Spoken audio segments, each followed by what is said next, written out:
Hello friend. 3D का आज हम लोग का थर्ड लेक्चर्स होगा। आज हम लोग देखेंगे 3D में बहुत ही इंपॉर्टेंट पॉइंट्स देखेंगे कि प्रोजेक्शंस क्या होता है लाइन सेगमेंट का अंदर लाइंस पे। लास्ट लेक्चर्स में जो हम लोग कवर अप किए थे, आपको बताया था मैं डायरेक्शंस कोसाइंस और डायरेक्शंस रेशियो क्या होता है। ठीक है, उसके बाद हम लोग देखे थे angle between two line segment कैसे फाइंड आउट करते हैं।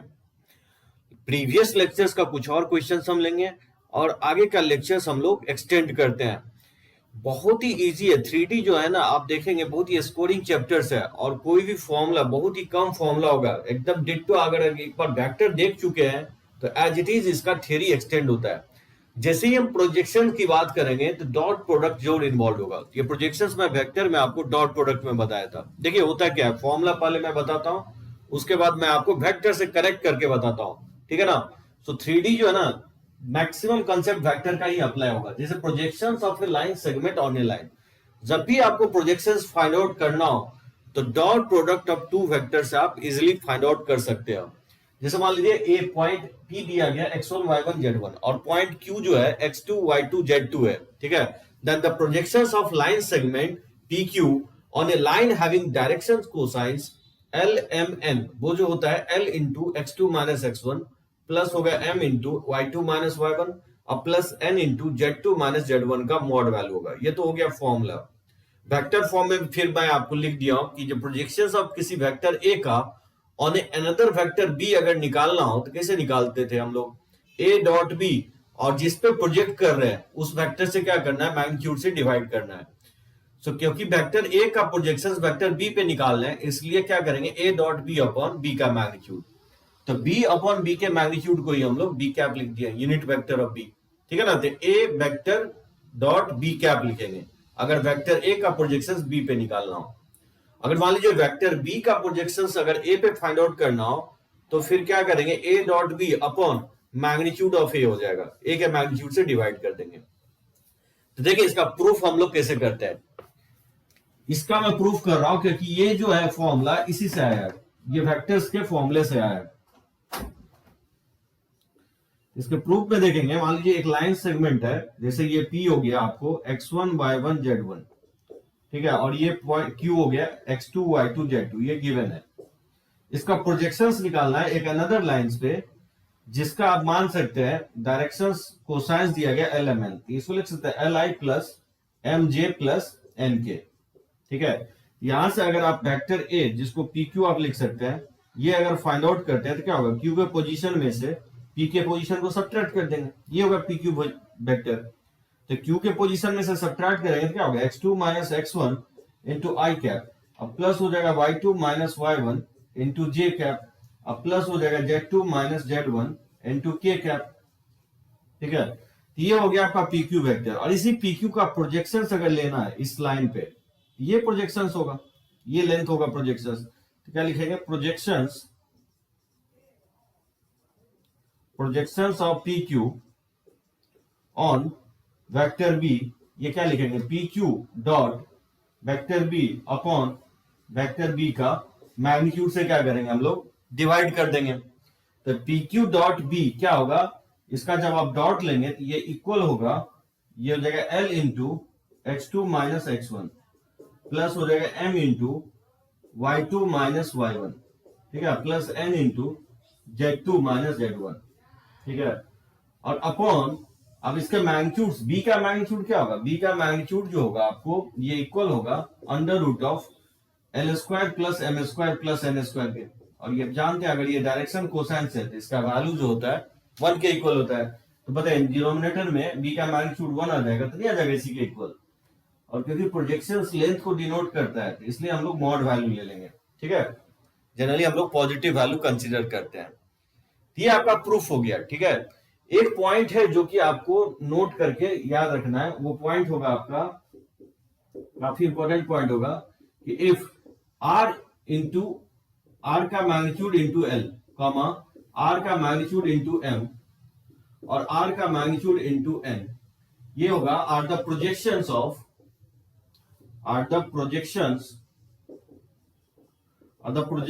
Vector r on ox, oy and OZ axis respectively.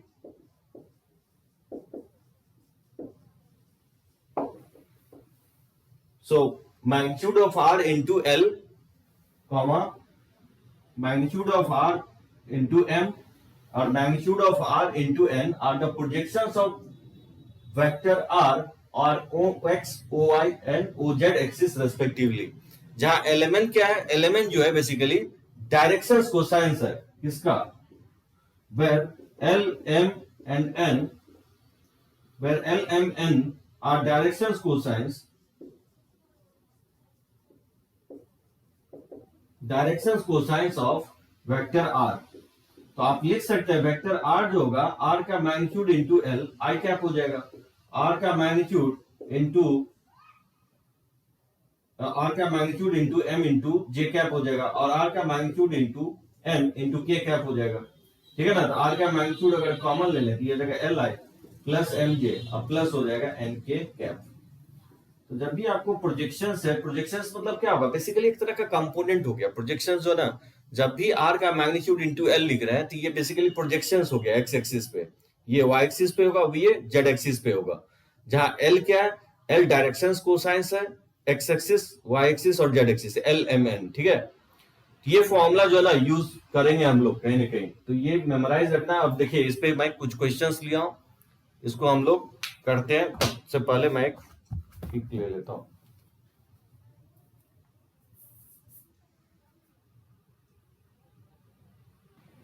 देखिए प्रोजेक्शन से रिलेटेड ये क्वेश्चंस लिया हूं. पॉइंट ए जो है 6,3,2 है, पॉइंट बी है 5,1,4 एंड पॉइंट सी है 6,3 - 4,3 and D point is 0,25 are 4 points. Then find the projections of line segment AB on CD line. तो देखिए कैसे फाइंड आउट करते हैं हम लोग. इसका प्रोजेक्शन चाहिए. ए का कोऑर्डिनेट है 632, बी का कोऑर्डिनेट है 514, सी का कोऑर्डिनेट दिया गया आपको 3 - 4,3 और डी का कोऑर्डिनेट है 0,25. तो ऑब्वियसली सबसे पहले AB line segment AB vector हम फाइंड आउट करेंगे. तो बताइए एबी वेक्टर क्या होगा. एबी वेक्टर होगा बी के पोजीशन में से ए के पोजीशन को माइनस कर देंगे. तो 5 - 6 माइनस आई कैप हो जाएगा और 1 - 3 -2 जे कैप हो जाएगा और 4 - 2 क्या होगा, ये 2 के कैप हो जाएगा. ये होगा एबी वेक्टर. उसी तरह सी डी वेक्टर हम फाइंड आउट करेंगे. तो क्या करेंगे, डी के पोजीशन में से सी के पोजीशन को माइनस कर देंगे. तो बताइए इसको इससे माइनस करेंगे तो ये -3 आई कैप हो जाएगा और 2 - +4 तो +6 जे कैप हो जाएगा और 5 - 3 तो +2 के कैप हो जाएगा. तो मुझे फाइंड आउट क्या करना है, फाइंड आउट करना है projections of A B on C D. इस पे फाइंड आउट करना है. बताइए क्या होता है ये A B dot C D और अपन लिख सकते हैं सी डी का मैग्नीट्यूड जिसपे हम लोग प्रोजेक्ट कर रहे हैं उसके मैग्नीट्यूड से डिवाइड कर देंगे. बताइए इसका डॉट लेंगे तो क्या होगा, इसका डॉट होगा -1 इंटू -3 और प्लस हो जाएगा -2 इंटू 6 और प्लस हो जाएगा 2 इंटू 2 अपॉन और C D length, C D का मैग्नीट्यूड जो होगा √9 + 36 + 4 हो जाएगा. ये वैल्यू मैनिपुलेट करेंगे तो -, +3 -12 अब +4 हो जाएगा. ठीक है. इसका मॉड वैल्यू ले लेंगे का मॉड अपॉन और ये √36 + 4 49 हो जाएगा. ये 7 ये 5 हो जाएगा निगेटिव में, लेकिन मॉड लिए हुए हैं और √49 का स्क्वायर रूट 7 होगा. ठीक है. तो इसका प्रोजेक्शन होगा ए बी का सी डी पे वो 5/7 के इक्वल होगा. एक चीज ध्यान ये रखना है कि कोई जोड़ी नहीं है कि सीडी का मैग्नीट्यूड हमेशा यूनिटी आएगा, क्योंकि यहाँ सीडी जो है ना -3, 6, 2 जो है ना डायरेक्शंस कोसाइंस नहीं है, यही ये डायरेक्शंस रेशियो होगा. तो ये ध्यान रखना है. तो अगर ये डायरेक्शंस कोसाइंस होता तब तो ये यूनिटी हो जाता, लेकिन -3, 6, 2 जो है ना डायरेक्शंस रेशियो है, तो ऑब्वियसली सीडी का मैग्नीट्यूड यूनिटी नहीं आएगा. इसमें ये ध्यान रखना है. तो बेटर है कि आपकी वेक्टर का एक फॉर्मूला यूज कीजिए जो वेक्टर में मैं बताया हूं. अभी जो मैं लिखवाया हूं फॉर्मूला आपको L × x2 - x1 plus M × y2 - y1 plus N × z2 - z1 का मॉड वैल्यू. ये फॉर्मूला वैलिड है. कंडीशन ये है कि एलिमेंट डायरेक्शन कोसाइन होना चाहिए. और जब हम डायरेक्शंस कोसाइंस बोल रहे हैं दैट मीन्स क्या होगा, उसका स्क्वायर का sum L square plus M square plus N square, square का सम क्या होता है 1 के इक्वल होता है। लेकिन एलएमएन अगर डायरेक्शन कोसाइंस नहीं हुआ, अगर डायरेक्शन रेशियो हो, तो जो मैं फॉर्मूला आपको लिखवाया हूं 3D में वो वैलिड नहीं होगा, ठीक है ना। तो बेटर है कि आप वेक्टर वाला फॉर्मूला याद रखो, बहुत सिंपल है। अगर किसी वेक्टर का अनदर वेक्टर के प्रोजेक्शंस निकालना है तो क्या करेंगे, दोनों वेक्टर का डॉट ले लेंगे और जिस वेक्टर पे प्रोजेक्ट कर रहे हैं प्रोजेक्शन, तो उसके मैग्नीट्यूड से क्या करना है, डिवाइड कर देना है, ठीक है।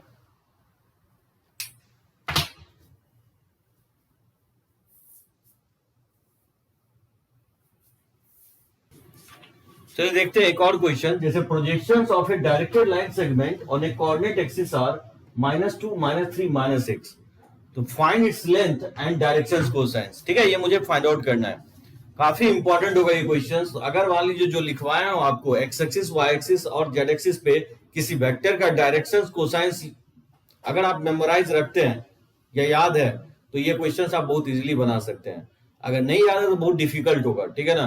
तो डायरेक्शंस कोसाइंस क्या बताया, एक्स एक्सिस पे जो होगा आपको cos alpha into vector R का मैग्नीट्यूड हो जाएगा। वेक्टर आर का अगर कंपोनेंट निकालते हैं एक्स एक्सिस पे तो क्या होगा, कॉस अल्फा इंटू आर का मैग्नीट्यूड हो जाएगा। वाई एक्सिस पे कॉस बीटा इंटू आपको आर का मैग्नीट्यूड होगा, और जेड एक्सिस पे जो प्रोजेक्शन होगा या कंपोनेंट बोलिए जो भी बोलना हो, वो होगा आपको कॉस गामा इंटू एन। तो उसी cos alpha cos beta cos gamma को एलएमएन बोलते हैं। तो एल इंटू आर का मैग्नीट्यूड एम इंटू आर का मैग्नीट्यूड, यानी यहां देख सकते हैं जो गिवन है आपको, ये आर वेक्टर का मैग्नीट्यूड इंटू एक्स एक्सिस पे जो प्रोजेक्शंस होता है वो -2 के इक्वल दिया गया आपको, और आर मैग्नीट्यूड ये आपको -3 के इक्वल है, और आर का मैग्नीट्यूड इंटू एन जो है ये बेसिकली आपको -6 के इक्वल दिया गया है। क्या करेंगे, यहां से हम लोग स्क्वायर करके ऐड कर देंगे। अब क्यों स्क्वायर करके ऐड करेंगे, ऐसा इसलिए करेंगे कि क्योंकि L square plus M square plus N square का वैल्यू जो है ना मुझे पता है, इसलिए हम स्क्वायर करके ऐड करेंगे।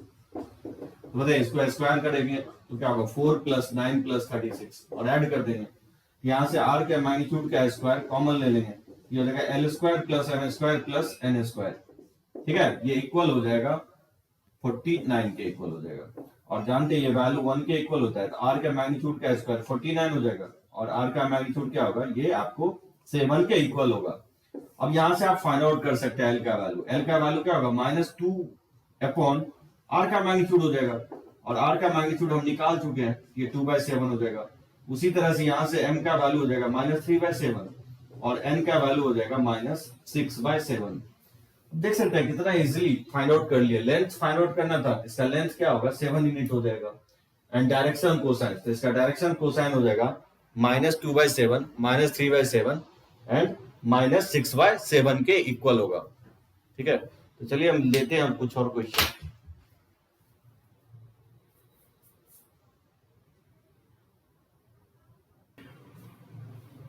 प्रोजेक्शंस पे कुछ और क्वेश्चंस लेते हैं, जैसे find the projections of the line segment joining 2 1 -3 and 4 2 5 on a line which makes equal acute angle with the coordinate axis. बोल रहा है कि दो पॉइंट है, ठीक है, दो पॉइंट का एंड पॉइंट दिया गया, तो वो लाइन सेगमेंट आएगा। उस लाइन सेगमेंट का प्रोजेक्शंस मेरे को उस लाइन पे निकालना है जिस लाइन का एक्सिस के साथ इक्वल एक्यूट एंगल बना रहा है, पॉजिटिव एक्स एक्सिस के साथ, वाई एक्सिस के साथ, जेड एक्सिस के साथ, ठीक है। तो प्रोजेक्शंस कैसे फाइंड आउट करेंगे, मैं आपको लास्ट लेक्चर्स में बताया था कि कोई भी आपको लाइन अगर एक्सिस पे इक्वल एक्यूट एंगल बनाता है तो उसका जो डायरेक्शन कोसाइन होता है 1/√3 1/√3 1/√3, अगर पॉजिटिव एक्स वाई और जेड एक्सिस के साथ बनाता है, और नेगेटिव अगर एक्स वाई जेड एक्सिस के साथ बनाता है तो उसका डायरेक्शन कोसाइन होता है -1/√3 -1/√3 -1/√3। देखिए कैसे फाइंड आउट करेंगे, जैसे मान लीजिए पी पॉइंट है 2 1 -3 और एक क्यू का कोऑर्डिनेट है, लेट्स से इसको एज्यूम कर लेते हैं 4 2 5। तो इससे क्या करेंगे, एक वेक्टर जनरेट कर लेंगे, ठीक है। तो एवरीथिंग पोजीशन वेक्टर के टर्म में निकल जाएगा। इसको इससे सब्ट्रैक्ट करेंगे तो 4 -2 2 आई कैप हो जाएगा, और 2 -1 ये प्लस जे कैप हो जाएगा, और 5 -3 तो 8 के कैप हो जाएगा। ये पी क्यू निकल गया। अब मुझे वैसा लाइन निकालना है जिसका जो इक्वल एक्यूट एंगल बना रहा है कोऑर्डिनेट एक्सिस के साथ, यानी कहने का मतलब L square plus M square plus N square. मैं मान लेता हूं एलिमेंट जो है वो डायरेक्शन कोसाइंस है उस लाइन का जो इक्वल एक्यूट एंगल बना रहा है, यानी एल एम एन यहाँ क्या है, इक्वल है। तो बताइए क्या हो जाएगा, 3l² इक्वल टू 1 हो जाएगा, क्योंकि m की जगह l पुट कर देंगे और n की जगह भी l पुट कर देंगे। यहां से l का वैल्यू 1/√3 आ जाएगा। तो क्योंकि l m n तीनों इक्वल ही है, तो m का भी वैल्यू 1/√3 हो जाएगा और n का भी वैल्यू 1/√3 ही होगा। यानी एक वेक्टर मान लेता है b, क्या होगा 1/√3 i cap plus 1/√3 j cap plus 1/√3 k cap. यही होगा डायरेक्शन कोसाइंस किसका, वैसा लाइंस का जो इक्वल एक्यूट एंगल बनाता है कोऑर्डिनेट एक्सिस के साथ। ये आप मेमोराइज भी रख सकते हैं, ठीक है। अब क्या करना है मुझे, इस लाइन सेगमेंट का, पीक्यू लाइन सेगमेंट पे इस लाइन के लॉन्ग जिसका डायरेक्शन कोसाइन 1/√3 1/√3 1/√3 है, उसका मुझे प्रोजेक्शंस निकालना है। तो बताइए पीक्यू लाइन का प्रोजेक्शंस अगर फाइंड आउट करना है तो projections of PQ line segment on vector B क्या होगा, तो PQ dot B upon B का मैग्नीट्यूड से डिवाइड कर देंगे, ठीक है ना। तो पीक्यू डॉट बी क्या होगा, इसका डॉट प्रोडक्ट अगर हम फाइंड आउट करेंगे इस दोनों वेक्टर का, तो 2 इंटू ये हो जाएगा 1/√3 और प्लस, और यहां हो जाएगा 1 इंटू 1/√3 प्लस, और ये हो जाएगा 8 इंटू 1/√3, ठीक है। और b का मैग्नीट्यूड जब आप फाइंड आउट करेंगे तो वो 1 के इक्वल आएगा, ठीक है ना, ये 1 आ जाएगा। फिर 2/√3 1/√3 और 8/√3, ये आपका 11/√3 हो जाएगा, ठीक है। 8 + 2 10 + 1, ठीक है, 11/√3 होगा। ये मुझे फाइंड आउट करना था। पीक्यू लाइन सेगमेंट का प्रोजेक्शंस वैसा लाइन पे निकालना था जो लाइन इक्वल एक्यूट एंगल बना रहा है कोऑर्डिनेट एक्सिस के साथ। इक्वल एक्यूट एंगल बना रहा है, दैट मींस इसलिए एलिमेंट का वैल्यू हमने पॉजिटिव लिया। वैसे आप मान लो अगर ऑब्ट्यूज एंगल बना रहा होता कोऑर्डिनेट एक्सिस के साथ, तो उस केस में एलिमेंट का वैल्यू तीनों का निगेटिव लेते, क्योंकि l² अगर 1/3 है तो l का वैल्यू 2 वैल्यू आएगा, प्लस माइनस 1/√3। तो 2 सेट यहां से आएगा, एक तो तीनों प्लस में आएगा या तीनों माइनस में आएगा, क्योंकि यहां मेंशन किया हुआ है कि इक्वल एक्यूट एंगल बना रहा है। एक्यूट बना रहा है इसलिए मैंने एलिमेंट का वैल्यू पॉजिटिव साइन लिया। वैसे आंसर पे कोई फर्क नहीं पड़ता अगर निगेटिव भी ले लिए जाते, क्योंकि यहाँ पे ओवरऑल क्या लेके रखे हैं, मॉड लेके रखे हैं, तो आंसर पे कोई फर्क नहीं पड़ेगा, ठीक है ना। इसका आंसर 11/√3 ही होगा। देखिए ये क्वेश्चंस मैं मिस आउट कर गया था, ये basically angle between two lines का क्वेश्चंस है। इस टाइप से मैं एक क्वेश्चंस और लिया था आपको कि इस दोनों इक्वेशंस को सॉल्व करके मैं डायरेक्शंस कोसाइंस निकाला था, 2 सेट आया था लास्ट लेक्चर्स में। ये क्वेश्चन जो ना बार बार आपको मेंस में पूछा गया आपको और एडवांस में भी पूछा गया, इसलिए मैं रिपीट कर रहा हूं इस क्वेश्चन को। बोल रहा है find the angle between the lines whose directions cosines are given by the equations 3l plus m plus 5n equal to 0, 6mn minus 2nl plus 5ln equal to 0। क्या बताया था इसमें, कोई एक जो है ना वेरिएबल यहां से निकाल के इसमें सब्स्टिट्यूट कर देंगे। तो बताइए मान लीजिए यहां से हम m का वैल्यू अगर फाइंड आउट कर लें तो ये हो जाएगा -3l प्लस 5n हो जाएगा, और इसमें सब्स्टिट्यूट कर दें। इसमें अगर m कॉमन ले लें तो ये हो जाएगा 6n और प्लस 5l हो जाएगा इंटू m और -2nl इक्वल टू 0, ठीक है, ठीक है ना। फर्स्ट एंड थर्ड टर्म में मैंने m कॉमन ले लिया, ये हो जाएगा 6n plus 5l into m का वैल्यू अगर सब्स्टिट्यूट कर दें तो -n मैं यहां लिख देता हूं 3l और plus 5n -2nl equal to 0, ठीक है। तो माइनस साइन से क्रॉस मल्टीप्लाई कर देंगे तो ये 5l और ये हो जाएगा 3l प्लस 5n और प्लस हो जाएगा 2nl, ठीक है। माइनस मैंने कॉमन ले लिया और क्रॉस मल्टीप्लाई कर दिया। बताइए इसको मल्टीप्लाई करेंगे तो क्या होगा, ये हो जाएगा 18nl और प्लस हो जाएगा, इसको इससे मल्टीप्लाई करेंगे तो 6 5 30 हो जाएगा n² प्लस, और फिर इसको इससे मल्टीप्लाई करेंगे तो 15l² हो जाएगा और प्लस, और इसको इससे मल्टीप्लाई करेंगे तो 25nl हो जाएगा और प्लस 2nl तो पहले से ही है, ठीक है ना। ये हो जाएगा आपको 30n² अब प्लस 18nl अब प्लस 2 20nl अब प्लस 25, ये 45nl हो जाएगा, ठीक है। अब प्लस 15 तो पहले से ही है, l² इक्वल टू 0। अब अगर देखेंगे तो 15 कॉमन लेके कैंसिल आउट कर सकते हैं, तो 2n² अब प्लस हो जाएगा 15 3 45 3nl अब प्लस l² इक्वल टू 0। इसको फैक्टराइज हम कर लेंगे तो 3nl को लिख सकते हैं 2nl प्लस nl, ठीक है, प्लस l² इक्वल टू 0 लिखा जा सकता है इस तरह से। इसमें आप कॉमन ले सकते हैं फर्स्ट टू टर्म में से 2n अगर कॉमन ले लेंगे तो ये हो जाएगा n और प्लस l हो जाएगा, ठीक है, इस लास्ट के टू टर्म में से अगर एल कॉमन ले लें, N plus L equal to 0, तो यहां से 2n प्लस एल इंटू हो जाएगा n plus L equal to 0।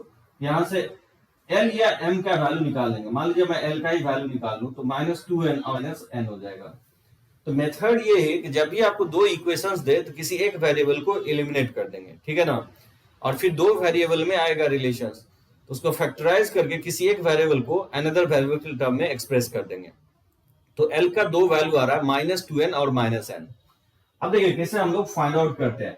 जैसे l का वैल्यू अगर -2n, तो बताइए m का वैल्यू क्या होगा। यहां से l का वैल्यू अगर -2n है, इसमें पुट करेंगे तो 3 इंटू -2 तो -6l और +5n, तो -n हो जाएगा, और माइनस माइनस तो ये प्लस n के इक्वल हो जाएगा। अगर l का वैल्यू -n लेते हैं तो बताइए m का वैल्यू क्या होगा। अगर -n पुट करते हैं तो -3n और +5n, तो ये +2n हो जाएगा, और -n लगा हुआ है तो -2n हो जाएगा।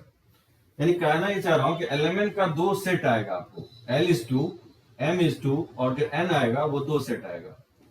सो l का जो वैल्यू है वो पुट करेंगे, पहला सेट पुट करेंगे तो -2n और m का वैल्यू आया है n, और n ये n एज इट इज रहने देंगे। एक तो सेट ये आएगा, और दूसरा सेट आपको आएगा l का वैल्यू पुट करेंगे, ये आएगा -n m का वैल्यू आया -2n और n को रहने देंगे एज इट इज। यानी ये दो सेट आया है l m n। ये दो सेट जो आया है क्या करेंगे, n से डिवाइड करेंगे तो -2 1 1, यानी तो -1 -2 1 आएगा। ठीक है, यही दो सेट आया है। बताइए डायरेक्शन कोसाइंस आ गया तो एंगल बिटवीन नहीं निकल जाएगा टू वेक्टर जिसका डायरेक्शन कोसाइन ये दिया गया हो, तो cos थीटा क्या हो जाएगा, cos थीटा हो जाएगा a dot b upon a का मैग्नीट्यूड इंटू b का मैग्नीट्यूड। इसे हम फाइंड आउट कर लेंगे तो देखिएगा ये वैल्यू 1/6 आएगा। यहां से cos इनवर्स 1/6 हो जाएगा। a डॉट b क्या हो जाएगा, -2 इंटू -1 2 हो जाएगा, प्लस 1 इंटू -2 तो -2, तो -2 से +2 कैंसिल हो जाएगा, अब प्लस 1 इंटू 1 1 हो जाएगा, अपॉन और इसका मैग्नीट्यूड √6 आएगा और इसका भी मैग्नीट्यूड √6 आएगा। तो नीचे जो है √6 इंटू √6 क्या होगा, 6 हो जाएगा, यानी ये 1/6 हो जाएगा। यानी एंगल बिटवीन जो लाइंस आएगा वो cos इनवर्स ऑफ 1/√6 आएगा। मतलब मेथड यही था कि दो लाइंस का सेट आएगा। एलिमेंट जो है ना, जब भी इस तरह का इक्वेशंस देगा आपको, एलिमेंट का दो सेट आएगा। पहला सेट फर्स्ट लाइन को डिनोट करेगा और दूसरा सेट दूसरे लाइंस को, और उसके बीच का अगर एंगल फाइंड आउट करना है तो आपको डॉट प्रोडक्ट से फाइंड आउट कर लेंगे। इसमें प्योरली मेथड ये है कि जब भी दो रिलेशंस दे किसी एक वेरिएबल को एलिमिनेट कर देंगे। यहां पे मैंने m को एलिमिनेट कर दिया और n और l में रिलेशन आया है, तो मैंने क्या किया, l को n के टर्म में निकाल लिया। अब चाहे तो n को भी l के टर्म में निकाल सकते हैं, तो मैंने यहां क्या किया, l को n के टर्म में निकाल लिया और फिर l का वैल्यू इस रिलेशन में पुट करके मैंने m को इन टर्म्स ऑफ n में फाइंड आउट कर लिया। यानी l और m जो है ना इन टर्म्स ऑफ n में आ गया, क्योंकि ये रेशियो है। जैसे l m और m तो एज इट इज रहेगा। अब ये रेशियो है, n से डिवाइड कर सकते हैं या आप n रहने देते हैं तो भी a dot b upon a का मैग्नीट्यूड और b का मैग्नीट्यूड करेंगे तो ऊपर नीचे से n जो है ना कैंसिल आउट हो जाएगा।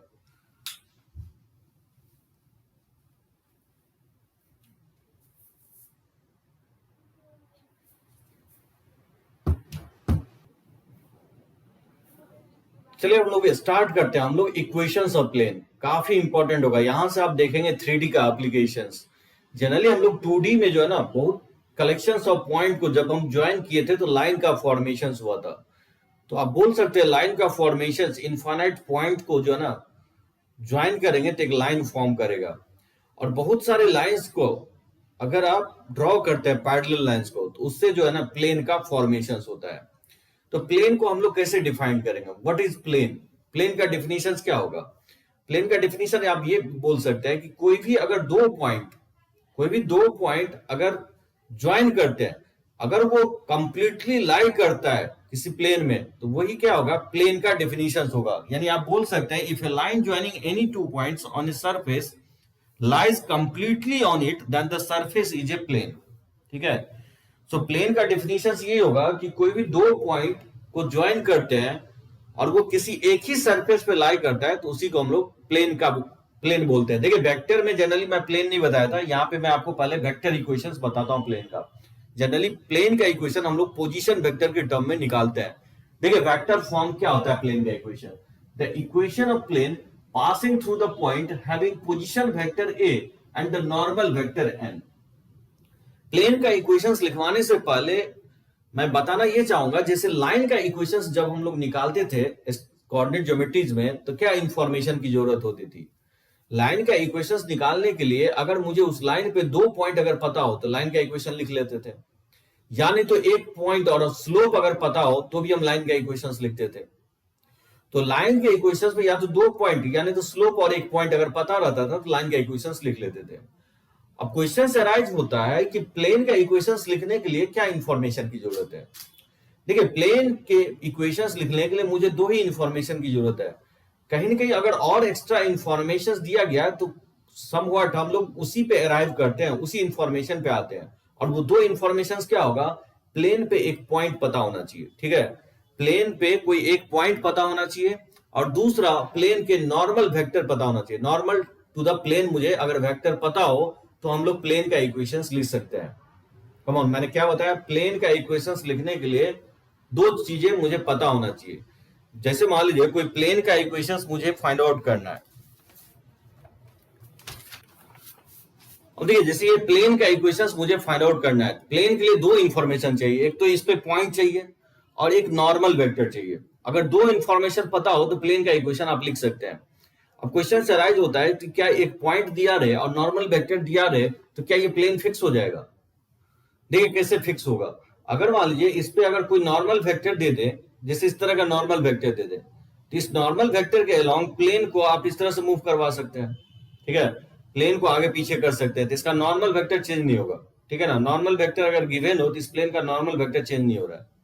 लेकिन ये प्लेन को फिक्स करना है तो मुझे एक पॉइंट इस पे देना पड़ेगा। जैसे कि हम पॉइंट एक फिक्स पॉइंट से बोलते हैं कि प्लेन पास कर रहा है तो ये प्लेन फिक्स हो जाएगा, ठीक है।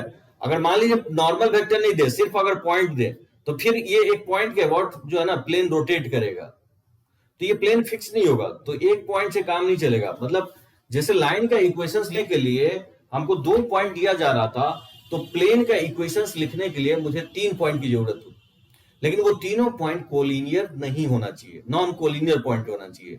यानी जब भी आपको प्लेन का इक्वेशंस लिखना है, गौर से सुनेंगे, बहुत ही इंपॉर्टेंट पॉइंट है 2 पॉइंट। जब भी आपको प्लेन का इक्वेशंस अगर फाइंड आउट करना हो, या तो 3 पॉइंट उस पर पता होना चाहिए, कंडीशन है कि पॉइंट नॉन कोलिनियर होना चाहिए, और सेकंड पॉइंट आपका या तो नॉर्मल वेक्टर पता होना चाहिए, नॉर्मल टू द प्लेन, और उस पर एक पॉइंट पता होना चाहिए, तो हम प्लेन का इक्वेशंस लिख सकते हैं। तो देखिए जैसे हम नॉर्मल वेक्टर और कोई भी एक पॉइंट दिया गया जिसका पोजीशन वेक्टर ए है, तो प्लेन का इक्वेशन कैसे लिखेंगे, the equation of plane passing through the point having position vector A and the normal to the vector N is, ये होता है R minus A dot N equal to 0, ठीक है। डॉट अगर अप्लाई करेंगे तो आर डॉट एन ये आपका माइनस हो जाएगा A dot N, A dot N को राइट साइड लेके चले जाएंगे, अगर ए डॉट एन को डी मान लें तो R dot N equal to D हो जाएगा। यानी नॉर्मल के वेक्टर फॉर्म में अगर किसी प्लेन का इक्वेशंस लिखना हो, या तो ऐसे लिख सकते हैं, यानी तो इस तरह से लिख सकते हैं, जहां डी कोई स्केलर है, ठीक है ना। ए डॉट एन निकालेंगे तो स्केलर होगा, ए पोजीशन वेक्टर ए और नॉर्मल वेक्टर एन गिवन रहेगा, दिया रहेगा, तो ए डॉट एन जो आएगा वो स्केलर होगा, जानते हैं डॉट प्रोडक्ट स्केलर होता है। तो जो वेक्टर फॉर्म में प्लेन का इक्वेशन होगा R dot N equal to D हो जाएगा। देखिए इसको समझने की कोशिश कीजिए, क्यों हम डी, जैसे मान लीजिए कोई प्लेन है, इस पे कोई पॉइंट है, मेरे को फिक्स पॉइंट है जिसका पोजीशन वेक्टर ए है, ठीक है, 1 2 3, जैसे हम लोग कोऑर्डिनेट ज्योमेट्रीज में 1 2 3, उसी को मैंने i प्लस 2j प्लस के, उसको मैं एज्यूम कर लिया हूं स्मॉल ए। अब क्या कर रहे हैं हम, इस पे एक मूविंग पॉइंट ले रहे हैं जिसका पोजीशन वेक्टर आर है, ठीक है, और इसका normal vector, normal to the plane आपका ये वेक्टर एन है। मैं कहने की कोशिश ये कर रहा हूं जैसे ये नॉर्मल वेक्टर है, ठीक है ना, प्लेन पे, अब P मूव कर रहा है इस प्लेन पे, और इस तरह से मूव कर रहा है कि जो AP वेक्टर है और जो नॉर्मल वेक्टर है ये ऑलवेज क्या होना चाहिए, परपेंडिकुलर होना चाहिए। बात समझिए क्या कह रहा हूं, पॉइंट ए फिक्स है प्लेन पे, और P मूव इस तरह से करना चाहिए, जो नॉर्मल वेक्टर है उसके साथ AP वेक्टर का डॉट क्या होना चाहिए, 0 होना चाहिए। तो जो P पाथ पकड़ेगा वो पाथ क्या होगा, एक प्लेन का पकड़ेगा। इस बोर्ड पे कहीं पे भी P लिखे तो तो ऑब्वियसली अगर ये प्लेन पे परपेंडिकुलर है नॉर्मल वेक्टर, तो एपी वेक्टर क्या होगा, ऑलवेज नॉर्मल के साथ क्या होगा, परपेंडिकुलर हो जाएगा। तो जो पी का पाथ होगा उसी पाथ को हम लोग क्या बोलते हैं, प्लेन कहते हैं, ठीक है ना। वही कंसेप्ट हम लगाएंगे। देखिए एपी वेक्टर क्या होगा, एपी वेक्टर होगा पी के पोजीशन में से ए के पोजीशन को माइनस कर देंगे, ये आर माइनस ए हो जाएगा, और यही एपी डॉट एन क्या होना चाहिए, जीरो होना चाहिए। तो बताइए R minus A dot N क्या होना चाहिए, जीरो होना चाहिए। So R minus A dot N zero के इक्वल होना चाहिए। ये आपका प्लेन का इक्वेशन होगा। इसी को आप इस फॉर्मेट में भी लिख सकते हैं, R dot N equal to D, जहां टी क्या है, A dot N equal to D है। इसको आप चाहें तो आप कार्टेशियन फॉर्म में भी चेंज कर सकते हैं। ये वेक्टर फॉर्म होता है। जैसे अगर आप नॉर्मल वेक्टर को अगर एज्यूम करना हो डायरेक्शन कोसाइंस के टर्म में या डायरेक्शन रेशियो के टर्म में, तो इसको लिख सकता है ए आई प्लस बी जे प्लस सी के। और लेट से पॉइंट ए को मैं मान लेता हूं ये पास कर रहा है, ठीक है ना, पोजीशन वेक्टर ये एज्यूम कर लेते हैं पॉइंट से पास कर रहा है, जिस पॉइंट को x1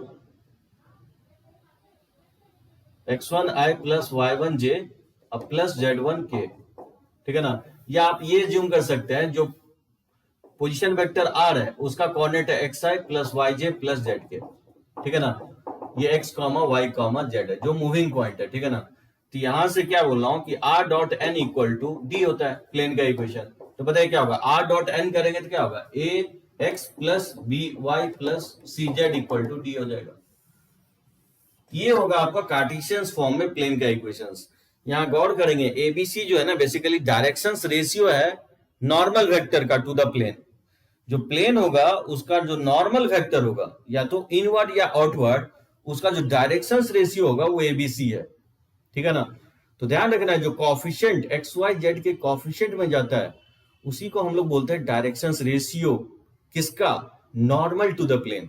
मैं फिर से रिपीट कर रहा हूं, जो एक्स वाई जेड के कॉफिशिएंट होगा एबीसी वही कहलाएगा डायरेक्शंस रेशियो, किसका, नॉर्मल टू द प्लेन। यानी नॉर्मल टू द प्लेन का डायरेक्शंस रेशियो जो होगा एबीसी है यहाँ पे। अब याद कीजिए जैसे हम स्ट्रेट लाइन में A x plus B Y plus C लिखवाया था मैं आपको, तो जो वहां पे स्लोप हम डिफाइन किए थे, स्लोप क्या होता था लाइन का, माइनस बी बाई ए होता था। माइनस बेसिकली किस ए और बी किसका कॉफिशिएंट था, एक्स और वाई का कॉफिशिएंट था। यानी जो कॉफिशिएंट होता है, वेरिएबल का कॉफिशिएंट होता है, वही गवर्न करता है डायरेक्शंस को। स्लोप बेसिकली गवर्न करता है किसको, डायरेक्शंस को। यहां पे जो प्लेन का डायरेक्शंस है वो कौन गवर्न कर रहा है, डायरेक्शंस रेशियो। यानी जो यहां कॉफिशिएंट होगा ए बी सी, एक्स का कॉफिशिएंट, वाई का कॉफिशिएंट, जेड का कॉफिशिएंट, वो किसका डायरेक्शंस है, नॉर्मल वेक्टर का डायरेक्शंस है, ठीक है, नॉर्मल टू द प्लेन का डायरेक्शंस है। तो जब भी आप देखते हैं स्ट्रेट लाइन में हम लोग क्या लिखे थे, आपको जनरल फॉर्म में लाइन का इक्वेशंस लिखना रहता था, तो जस्ट ये आपको नहीं था, सी जेड नहीं था, X plus B Y plus C या डी लिखते थे, कांस्टेंट, कोई भी कांस्टेंट लिख सकते हैं। तो 3D में क्या होगा कि एक एक्सटेंड हो जाएगा सी जेड। जब भी आपको A x plus B Y plus C Z equal to D के फॉर्म में कोई भी दिखता है तो वो प्लेन का इक्वेशन होगा, ठीक है। अगर जेड कोऑर्डिनेट एक्सटेंड है तो भी प्लेन होगा, ठीक है, आगे चल के मैं आपको बताता हूं आपको, तो भी प्लेन हो सकता है। अगर वाई नहीं है तो भी प्लेन होगा, लेकिन वो किसी X Y Z, X Y plane या एक्स एक्सिस के पैरेलल या वाई एक्सिस के पैरेलल हो सकता है। यानी आप बोल सकते हैं ये जनरल फॉर्म होगा प्लेन का इक्वेशन। तो फर्स्ट फॉर्म हो गया आपका वेक्टर फॉर्म और दूसरा हो गया आपका जनरल फॉर्म।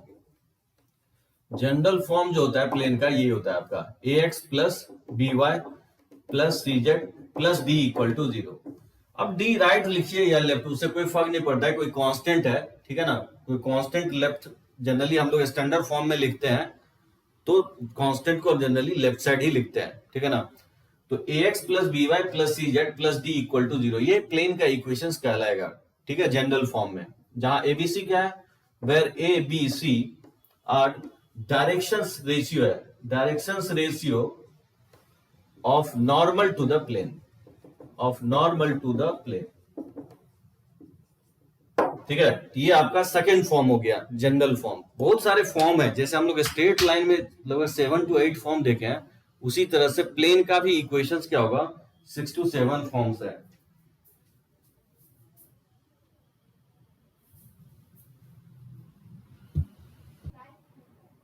चलिए देखते हैं थर्ड इसका फॉर्म। जैसे equation of plane passing through the point x1 y1 z1 is a into x minus x1 b into y minus y1 plus c into z minus z1 होता है equal to 0 where abc are the directions ratio of normal to the plane।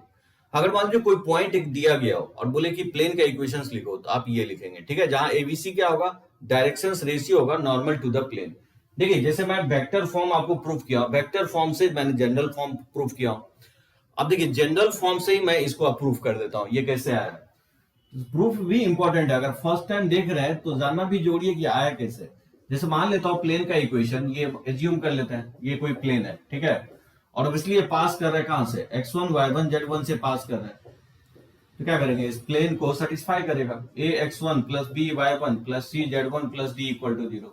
यहां से आप d निकालेंगे तो minus a x1 minus b y1 minus c z1 हो जाएगा, और इक्वेशन 1 में अगर पुट कर दें तो बताइए क्या होगा, ये हो जाएगा ax plus B Y plus सी जेड, और माइनस हो जाएगा डी की जगह पुट कर देंगे तो ए x one minus b y one और minus c z one equal to 0 हो जाएगा, ठीक है ना। तो इसमें हम x ए अगर कॉमन ले लें तो ये हो जाएगा x minus x one plus b into y minus y one plus c into z minus z one, ठीक है। ये होगा प्लेन का इक्वेशन जो x1 y1 z1 से पास कर रहा है, जहां कोएफिशिएंट जो इसका होगा एबीसी वो डायरेक्शंस रेशियो होगा नॉर्मल का टू द प्लेन। जो प्लेन के परपेंडिकुलर जो प्लेन के नॉर्मल वेक्टर होगा उसका डायरेक्शंस रेशियो होगा, ठीक है। ये होगा आपका थर्ड फॉर्म। देखिए अगर मान लीजिए कोई 3 पॉइंट अगर दिया गया प्लेन पे, तो लाइन प्लेन का इक्वेशन कैसे लिखेंगे। अभी जस्ट मैं कमेंट कर रहा था कि प्लेन का इक्वेशंस लिखने के लिए 2 ही इंफॉर्मेशन की जरूरत है, या तो 3 पॉइंट पता होना चाहिए, और यानी तो 3 पॉइंट अगर नहीं पता है तो उस प्लेन पे एक पॉइंट और नॉर्मल वेक्टर पता होना चाहिए, तो हम प्लेन का इक्वेशंस लिख सकते हैं। जैसे मान लीजिए इस प्लेन पे 3 पॉइंट मुझे पता है, एक है x1 y1 z1, और ये b पॉइंट है x2 y2 z2, और लेट्स से इस पे एक तीसरा पॉइंट है x3 y3 z3, ठीक है, लेट्स से ये c पॉइंट है। तो प्लेन का जब भी इक्वेशंस लिखना है तो एक वेरिएबल पॉइंट एज्यूम कर लेंगे, ठीक है ना, x y z। मैंने एज्यूम कर लिया इस प्लेन पे कोई पॉइंट x y z, मुझे प्लेन का इक्वेशंस लिखना है, इसको बोलते हैं हम लोग डिटर्मिनेंट फॉर्म, ठीक है ना। इसको कौन सा फॉर्म बोलेंगे, डिटर्मिनेंट फॉर्म। तो बताइए प्लेन का अगर इक्वेशंस लिखना है तो हम लिख सकते हैं कि जो एपी वेक्टर होगा और जो एबी वेक्टर होगा और जो एसी वेक्टर होगा, यानी AP vector, A B vector and A C vector, so तीनों वेक्टर का टेल जो है ना एक ही पॉइंट से इनिशिएट करवा रहा हूं, वो पॉइंट मैं ए ले लिया हूं। आप चाहें तो बी पॉइंट भी ले सकते हैं, यानी तो सी पॉइंट भी ले सकते हैं। तो ये तीनों वेक्टर का स्केलर ट्रिपल प्रोडक्ट क्या होना चाहिए, 0 होना चाहिए। तो जो पी पॉइंट मूव करेगा वो प्लेन गवर्न करेगा। अगर 3 पॉइंट अगर प्लेन पे लेता है और चौथा पॉइंट इस तरह से मूव करे जिससे इस तीनों वेक्टर का स्केलर ट्रिपल प्रोडक्ट अगर 0 हो जाता है, दैट मीन्स जो इससे जो वॉल्यूम का जनरेशन नहीं होगा, क्योंकि इसका वॉल्यूम ऑफ पैरेललोपैड होता है, आपको स्केलर ट्रिपल प्रोडक्ट बताऊं। और अगर वॉल्यूम को ये डिनोट कर रहा है और वॉल्यूम अगर वो 0 आ जा रहा है, दैट मीन्स क्या होगा कि ये चारों पॉइंट से, ये तीनों वेक्टर से जो है ना वॉल्यूम का जनरेशन नहीं हो रहा है, यानी ये तीनों जो वेक्टर है एक ही प्लेन में लाई करेगा। मैं आपको ये वेक्टर में बताया हूं कि स्केलर ट्रिपल प्रोडक्ट अगर 3 वेक्टर्स का 0 होता है तो फिर वो तीनों वेक्टर्स क्या होगा, कोप्लानर हो गए, कोप्लानिटी का कंडीशन होगा। तो एपी वेक्टर और एबी वेक्टर एसी वेक्टर अगर स्केलर ट्रिपल प्रोडक्ट 0 है, दैट मींस ये तीनों वेक्टर क्या होंगे, कोप्लानर होंगे। तो जो पी पाथ पकड़ेगा वो प्लेन का पकड़ेगा। अब एपी वेक्टर क्या हो जाएगा, एपी वेक्टर होता है आपको x minus x1 y minus y1 और z माइनस z1, लिख सकते हैं डायरेक्टली डिटर्मिनेंट फॉर्म में, क्योंकि स्केलर ट्रिपल प्रोडक्ट जो होता है एपी वेक्टर, इसका जो आईजेके का कोएफिशिएंट है वो क्या होगा, फर्स्ट रो में जाएगा। और एबी वेक्टर तो x2 minus x1 y2 minus y1 और z2 माइनस z1, ये क्या हो जाएगा, एबी वेक्टर सेकंड रो में जाएगा आईजेके का कोएफिशिएंट। और जो एसी वेक्टर होगा that is x3 minus x1 y3 minus y1 और z3 माइनस z1, ठीक है। इस तीनों का स्केलर ट्रिपल प्रोडक्ट क्या होना चाहिए, 0 होना चाहिए। तो यहां से जब आप डिटर्मिनेंट्स को एक्सपैंड करेंगे, जो एक्स वाई जेड में रिलेशन आएगा वो क्या होगा, ये प्लेन का इक्वेशन होगा। बहुत सिंपल है, अगर 3 पॉइंट दिया गया हो तो बहुत क्विकली आप इस डिटर्मिनेंट फॉर्म से फाइंड आउट कर सकते हैं। जनरली स्ट्रेट लाइन में डिटर्मिनेंट्स बहुत कम यूज होता है। स्ट्रेट लाइन में भी मैं आपको बताया था डिटर्मिनेंट्स फॉर्म क्या होता है। अगर x1 y1 और x2 y2 अगर दो पॉइंट है और उस डिटर्मिनेंट फॉर्म में लाइन का इक्वेशंस लिखना हो तो क्या लिखते थे, x1 y1 1 x2 y2 1। वहां पे क्या कर रहे थे, area of triangle of PAB zero कर रहे थे। यहाँ पे हम लोग क्या कर रहे हैं, वॉल्यूम को जीरो कर रहे हैं। तो बहुत सिंपल है, लेकिन एक चीज ध्यान रखना है, जो इनिशिएट कर रहे हैं तीनों का टेल एक ही पॉइंट से इनिशिएट करना है। यानी आप अगर PA AP AB AC लिख रहे हैं तो यहाँ पे टेल यहाँ A ले रहे हैं। अगर आप B ले रहे हैं तो BA BP BC लेंगे। अगर मान लीजिए टेल C ले रहे हैं तो CA वेक्टर CB वेक्टर और CP वेक्टर का स्केलर ट्रिपल प्रोडक्ट जीरो करेंगे। ठीक है, तो चलिए इसको आप नोट कर सकते हैं। एक आपको इंटरसेप्ट फॉर्म होगा, वो भी मैं लिखवा देता हूं। इंटरसेप्ट फॉर्म जो होता है, ठीक है, फोर्थ फॉर्म जो होगा, फिफ्थ फॉर्म जो होगा intercept form. The equation of plane cutting intercept A B C on x y and z axis respectively is x by a y by b plus z by c equal to 1। यानी ABC जो है ना, यहाँ पे basically plane का intercept होगा x axis y axis और z axis पे। मान लीजिए यही x एक्सिस y एक्सिस और z एक्सिस है और ये हमारा प्लेन है, ठीक है ना, प्लेन का इक्वेशन है। ये जो कट कर रहा है A 0 0 पे कट कर रहा है x एक्सिस को, ये y एक्सिस को जो कट कर रहा है 0 B 0 पे कट कर रहा है, और ये z एक्सिस को कट कर रहा है 0 0 C पे कट कर रहा है। तो प्लेन का इक्वेशन होगा x by a plus y by b plus z by c equal to 1। यानी पॉइंट अगर 3D में हो तो ज्यादा डिटर्मिनेंट फॉर्म यूज करेंगे, सुटेबल होगा ये। लेकिन पॉइंट अगर x एक्सिस y एक्सिस और z एक्सिस पे होगा तो पॉइंट तो यहां भी 3 है, पॉइंट यहां भी 3 मतलब पॉइंट दिया गया और 3 फॉर्म में हम लोग प्लेन का इक्वेशन लिखे हैं। डिफरेंस यही है कि ये 3D में पॉइंट है और ये point x axis y axis और z एक्सिस, ये भी तो 3D में है लेकिन x एक्सिस y एक्सिस और z एक्सिस पे है। तो जब भी अगर आपको x एक्सिस y एक्सिस और z एक्सिस पे हो तो डायरेक्टली आप प्लेन का equation x by a plus y by b plus z by c equal to 1 लिख सकते हैं। लेकिन ध्यान रखना है यहाँ पे ABC जो होगा वो x y और z इंटरसेप्ट होगा, ठीक है। लेकिन अगर मैं पूछूं कि इस पे डायरेक्शंस रेशियो क्या होगा, नॉर्मल टू द प्लेन। अगर मान लीजिए लाइन प्लेन का इक्वेशन इस फॉर्मेट में लिखा हुआ है तो नॉर्मल वेक्टर का डायरेक्शंस रेशियो क्या होगा, x y z का कोएफिशिएंट होगा। यानी x का कोएफिशिएंट यहाँ पे देखेंगे 1 by a 1 by b 1 by c। यानी कोई पूछे कि आपसे इंटरसेप्ट फॉर्म में नॉर्मल वेक्टर का डायरेक्शंस रेशियो क्या होगा तो आप क्या बोलेंगे, 1 by a 1 by b 1 by c होगा। लेकिन अगर बोले कि x एक्सिस पे और y एक्सिस पे z एक्सिस पे इंटरसेप्ट कितना बना रहा है तो उस केस में आप बोलेंगे ABC, ठीक है, लेंथ इंटरसेप्ट बना रहा होगा। ठीक है, तो काफी इंपॉर्टेंट होगा ये। हम लोग लाइन में भी देखे थे कि लाइन अगर x एक्सिस y एक्सिस को कट करता है A और B पे तो लाइन का इक्वेशन हम लोग लिखे थे x by a plus y by b equal to 1। मतलब थ्योरी जो है ना एज इट इज होगा, थोड़ा बहुत चेंजेस होगा। जो स्ट्रेट लाइन आप अच्छे से पढ़े हैं तो मुझे नहीं लगता कि प्लेन में आपको प्रॉब्लम होना चाहिए।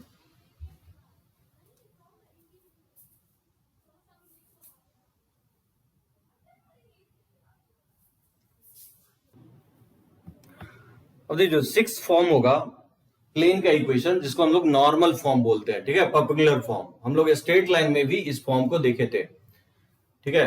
तो प्लेन का इक्वेशन नॉर्मल फॉर्म में जो होता है LX plus MY plus NZ equal to P होता है, वेयर LMN जो होगा डायरेक्शन कोसाइन होगा, direction cosines of normal to the plane, and P is the distance of plane from the origin होगा। यहाँ ध्यान रखना है LMN जो है ना डायरेक्शन कोसाइन होगा, डायरेक्शन रेशियो नहीं होगा। आप इसका प्रूफ भी देख सकते हैं, जैसे प्रूफ नहीं, जैसे इस तरह से डायग्राम में मतलब x एक्सिस y एक्सिस और z एक्सिस। जैसे मान लीजिए कोई प्लेन है, ये कोई प्लेन हो गया, ठीक है ना, इसका जो है डिस्टेंस जो है, इसका डिस्टेंस जो है ऑरिजिन से, इसका नॉर्मल वेक्टर जो है, नॉर्मल वेक्टर आपका Li plus MJ plus NK है, और ऑरिजिन से इसका पॉपुलर डिस्टेंस जो है ना, ऑरिजिन से इसका पॉपुलर डिस्टेंस जो है P दिया गया।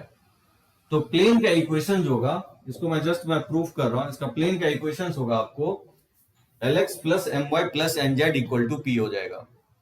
अब फाइंड आउट कैसे करेंगे, जैसे आप अगर परपेंडिकुलर लेंथ इसका P है, मतलब प्लेन से परपेंडिकुलर लेंथ अगर P है और इसका नॉर्मल वेक्टर का डायरेक्शन कोसाइन अगर LJ plus MJ plus NK दिया गया हो तो प्लेन का इक्वेशन कैसे लिखेंगे, ठीक है। जैसे मान लेते हैं ये कोई भी प्लेन है जिसका normal vector Li plus MJ plus NK है, और इस प्लेन का जो है ना ऑरिजिन से अगर परपेंडिकुलर डिस्टेंस P हो तो प्लेन का इक्वेशन लिखेंगे Lx plus My plus NZ equal to P होगा।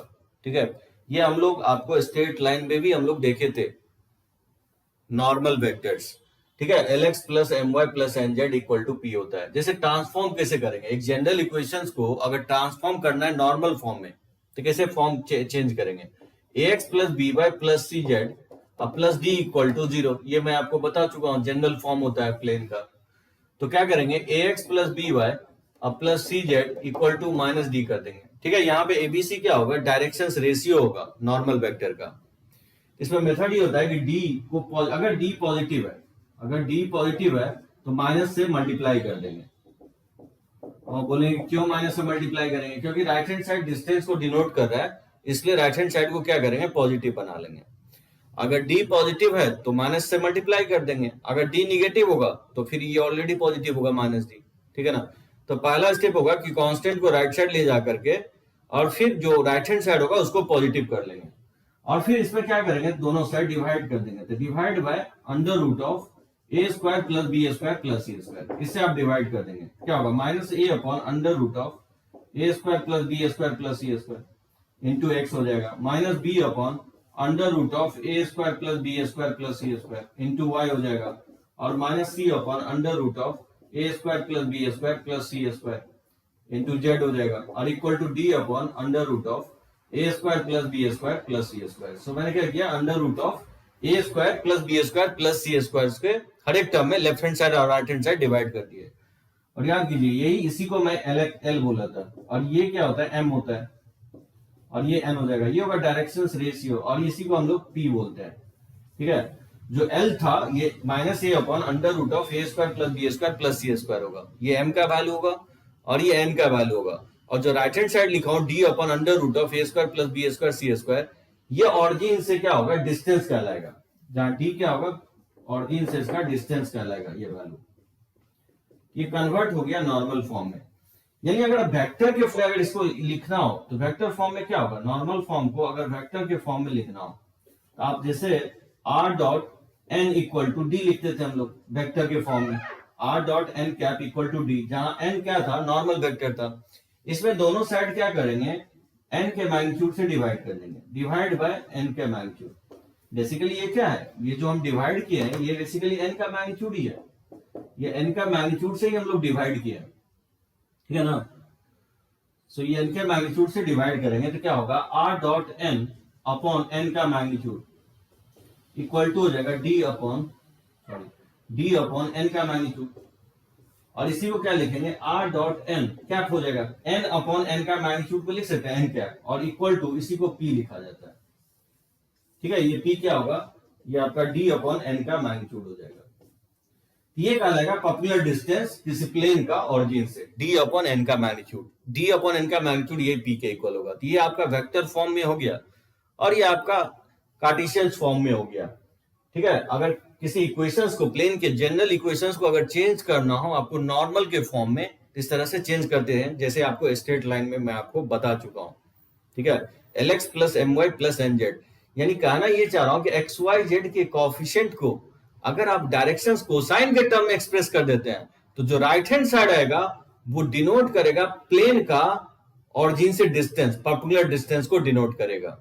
ठीक है, अगर किसी वेक्टर के फॉर्म में अगर n को अगर n कैप ले लेते हैं, यानी यूनिट वेक्टर में कन्वर्ट कर देते हैं, r डॉट n कैप, और जो राइट हैंड साइड आएगा वही डिनोट करेगा, वो लेंथ को डिनोट करेगा, डिस्टेंस को डिनोट करेगा प्लेन का ऑरिजिन से। ठीक है, तो ये हो गया आपका नॉर्मल फॉर्म में आपका प्लेन का इक्वेशंस, ये कार्टेशियन फॉर्म में हो गया, और ये आपका हो गया वेक्टर फॉर्म में।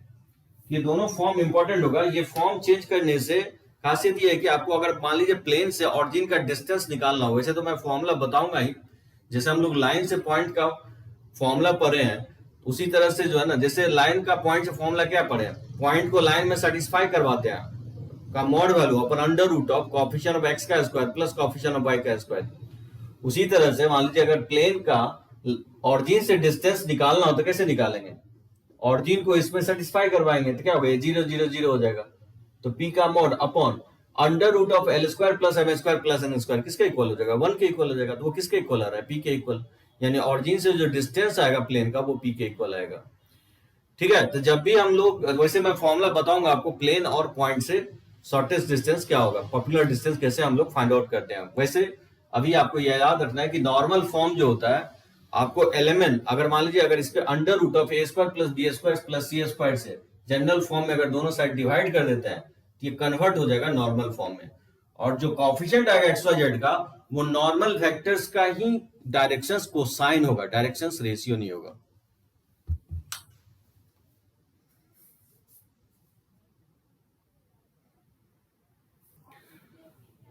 चलिए, कुछ सर्टेन पॉइंट होगा, काफी बेसिक कंसेप्ट होगा जिसको ध्यान रखेंगे हम लोग, ठीक है ना। जैसे वाईजेड प्लेन का इक्वेशंस क्या होगा, अगर किसी से पूछे आपको कि वाईजेड प्लेन का इक्वेशन क्या होगा, पहले भी मैं आपको एक्सप्लेन कर चुका हूं कि वाईजेड प्लेन पे क्या होगा, ऑलवेज एक्स जीरो होगा, यानी एक्स इक्वल टू जीरो होगा। एक्जेड प्लेन का इक्वेशन क्या होगा, वाई इक्वल टू जीरो होगा। और एक्स वाई प्लेन का इक्वेशन क्या होगा, जेड जीरो होगा। एक्स वाई प्लेन पे ऑलवेज क्या होगा, जेड कोऑर्डिनेट ऑलवेज जीरो होगा। तो जेड कोऑर्डिनेट जहां जीरो हो गया, वो प्लेन जो गवर्न करेगा वो एक्स वाई प्लेन को गवर्न करेगा। यहाँ पे आप देख सकते हैं, जैसे हम बोल रहे हैं कि वाईजेड प्लेन का equation X equal to zero है, तो इसका डायरेक्शन कोसाइन जो है ना आपको 1 0 0 है, यानी एक्स कोऑर्डिनेट का कोएफिशिएंट 1 है, वाई जेड का 0 0 होगा। 1 0 0 क्या होगा, basically normal to the plane होगा। ऑब्वियसली वाईजेड प्लेन का इक्वेशंस का जो नॉर्मल वेक्टर होगा किसके डायरेक्शन में होगा, एक्स एक्सिस के डायरेक्शन में होगा। तो सिर्फ एक्स एक्सिस का नॉर्मल वेक्टर 1 0 0 ले सकते हैं, ठीक है ना। उसी तरह से एक्जेड प्लेन जो होगा जिसका नॉर्मल वेक्टर वाई एक्सिस के डायरेक्शन में होगा तो उसका 0 1 0 हो जाएगा। और एक्स वाई प्लेन का नॉर्मल वेक्टर क्या होगा, 0 0 1 हो जाएगा, तो उस केस में जेड इक्वल टू 0 हो जाएगा। Sometimes plane parallel to axis भी बोलता है निकालने के लिए, अगर ए 0 है then the plane is parallel to X axis and the equation of plane parallel to X axis जो होगा B Y plus C Z plus D equal to 0 होगा। क्यों, ऐसा क्यों होगा, अगर plane parallel to X axis है, जैसे मान लीजिए प्लेन है और लेट से ये एज्यूम कर लेता हूं ये एक्स एक्सिस है, ठीक है। अगर प्लेन एक्स एक्सिस के पैरेलल है तो कुछ इस तरह से होना चाहिए, एक्स एक्सिस और ये प्लेन पैरेलल अगर है तो पता है इसका नॉर्मल वेक्टर जो होगा, नॉर्मल वेक्टर में आपको एक्स कंपोनेंट नहीं होगा, ओनली वाई जेड कंपोनेंट होगा। बात समझे, अगर ये प्लेन है और अगर ये एक्स एक्सिस के पैरेलल है तो ये प्लेन अगर एक्स एक्सिस के पैरेलल है तो इसका जो नॉर्मल वेक्टर होगा, तो नॉर्मल वेक्टर में क्या होगा, एक्स कंपोनेंट नहीं होगा। इसलिए मैं क्या कर रहा हूं, ए को 0 कर रहा हूं, ठीक है ना। तो ए अगर 0 कर देंगे तो फिर B Y plus C Z plus D equal to 0 हो जाएगा। उसी तरह से वाई एक्सिस के पैरेलल अगर कोई प्लेन लिखना हो तो ऑब्वियसली बी 0 हो जाएगा उस केस में, यानी a x plus C Z plus D equal to 0 लिखेंगे। और कोई प्लेन अगर जेड एक्सिस के पैरेलल लिखना हो तो ऑब्वियसली उसमें क्या होगा, आपको जेड कंपोनेंट नहीं होगा, यानी a x plus B Y plus D equal to 0 होगा। इसमें सी का वैल्यू 0 हो जाएगा। तो इसको ध्यान रखना है कि वाईजेड प्लेन का इक्वेशन या एक्स एक्सिस के पैरेलल, वाई एक्सिस के पैरेलल या जेड एक्सिस के पैरेलल का इक्वेशन क्या होगा। या समटाइम्स आपसे पूछ सकता है कि ऑरिजिन से पास करने वाला प्लेन का इक्वेशन क्या होगा, क्या लिखेंगे, equation of plane passing through origin, ठीक है। ऑरिजिन से पास करने वाला प्लेन का इक्वेशन होगा a x plus B Y plus C Z equal to 0 हो जाएगा। यानी आप बोल सकते हैं यहाँ पे डी का जो वैल्यू होगा 0 होगा। सो डी का कोई बिग रोल नहीं है, अगर किसी प्लेन के इक्वेशंस में डी अगर नॉन जीरो है तो वो प्लेन ऑरिजिन से पास नहीं करेगा, और अगर डी 0 आ रहा है दैट मींस वो प्लेन ऑरिजिन से पास करेगा। यानी जब भी आपको बोले कि ऑरिजिन से पास करने वाला प्लेन का इक्वेशन निकालो तो ये होगा a x plus B Y plus C Z equal to 0। अब देख सकते हैं 0 0 0 इसको सेटिस्फाई कर रहा है, ठीक है ना। एक पॉइंट और ध्यान रखना है कि इक्वेशन ऑफ प्लेन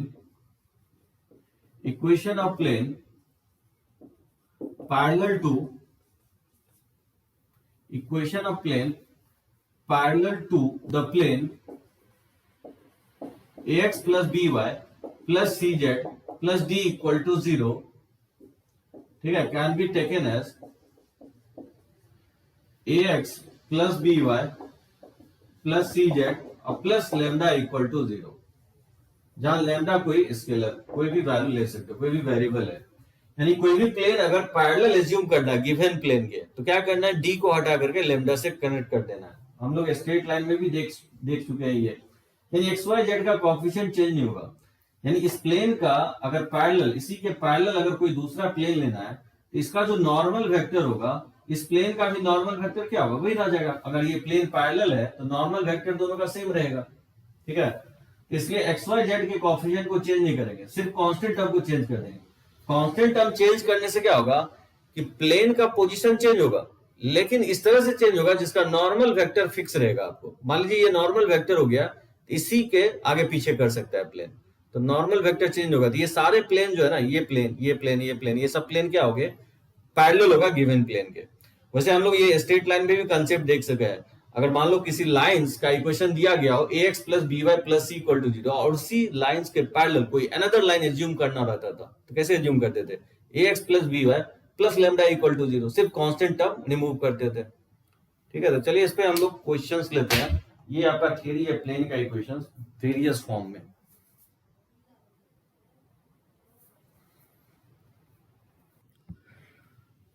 देखिए एक और पॉइंट होगा प्लेन में जो कि काफी इंपॉर्टेंट होगा, the foot of perpendicular drop from the origin on a plane is alpha beta gamma, that the equation of plane जो होगा alpha x plus beta Y plus gamma Z equal to alpha square plus beta square plus gamma square होगा। देखिए आए कैसे, कोई भी हम लोग ना यूज नहीं करेंगे कोई भी फॉर्मूला, एकदम प्रूफ याद रखना है कैसे हम लोग फाइंड आउट कर रहे हैं। क्या कर रहा है, जैसे कोई प्लेन का इक्वेशंस निकालना है और ये ऑरिजिन है, ठीक है, 0,0,0, इसको ओ मान लेते हैं। यहां से पर्टिकुलर ड्रॉप किया जा रहा है, तो इसका फुट का कॉर्नर दिया गया, ये प्लेन पे लाई कर रहा है, तो बोला इस प्लेन का इक्वेशंस लिखो। तो क्या करेंगे, देखिए ओएन वेक्टर हम निकाल लेंगे। तो ओएन वेक्टर क्या होगा, ओएन वेक्टर हो जाएगा आपका अल्फा आई कैप प्लस बीटा जे कैप अब प्लस गामा के कैप। अब ओएन वेक्टर ही बोल सकते हैं कि नॉर्मल वेक्टर होगा, नहीं होगा, नॉर्मल टू द प्लेन होगा। तो ओएन वेक्टर ही नॉर्मल टू द प्लेन है।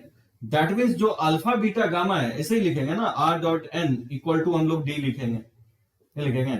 आर क्या हो जाएगा बेसिकली एक्स आई प्लस वाई जे अब प्लस जेड के कैप और डॉट, और जो नॉर्मल वेक्टर है वो निकाल चुके हैं अल्फा आई कैप प्लस बीटा जे कैप प्लस गामा के कैप इक्वल टू डी हो जाएगा। तो इसका डॉट लेंगे तो क्या हो जाएगा, alpha x plus beta y और plus gamma Z equal to D हो जाएगा। सो ध्यान रखना है, जब भी आपको फुट देता है, ऑरिजिन से अगर फुट ऑफ पर्टिकुलर ड्रॉप करता है और वो फुट अगर अल्फा बीटा गामा है, तो अल्फा बीटा गामा क्या हो जाएगा, एक्स वाई जेड का कोएफिशिएंट हो जाएगा। यानी आप बोल सकते हैं यही क्या होगा, डायरेक्शंस रेशियो होगा नॉर्मल टू द प्लेन का। अब बोलेंगे डी कैसे निकालेंगे, तो डी तो बहुत इजीली निकल जाएगा। ये पास कर रहा है प्लेन कहां से, अल्फा बीटा गामा से, इस प्लेन को क्या करेगा, सेटिस्फाई करेगा। तो बताइए एक्स वाई जेड के जगह अल्फा बीटा गामा पुट करेंगे तो alpha square beta square plus gamma square equal to D हो जाएगा। डी का वैल्यू उसमें पुट कर देंगे तो नहीं आ जाएगा प्लेन का इक्वेशन, ये प्लेन हो जाएगा alpha square plus beta square plus gamma square.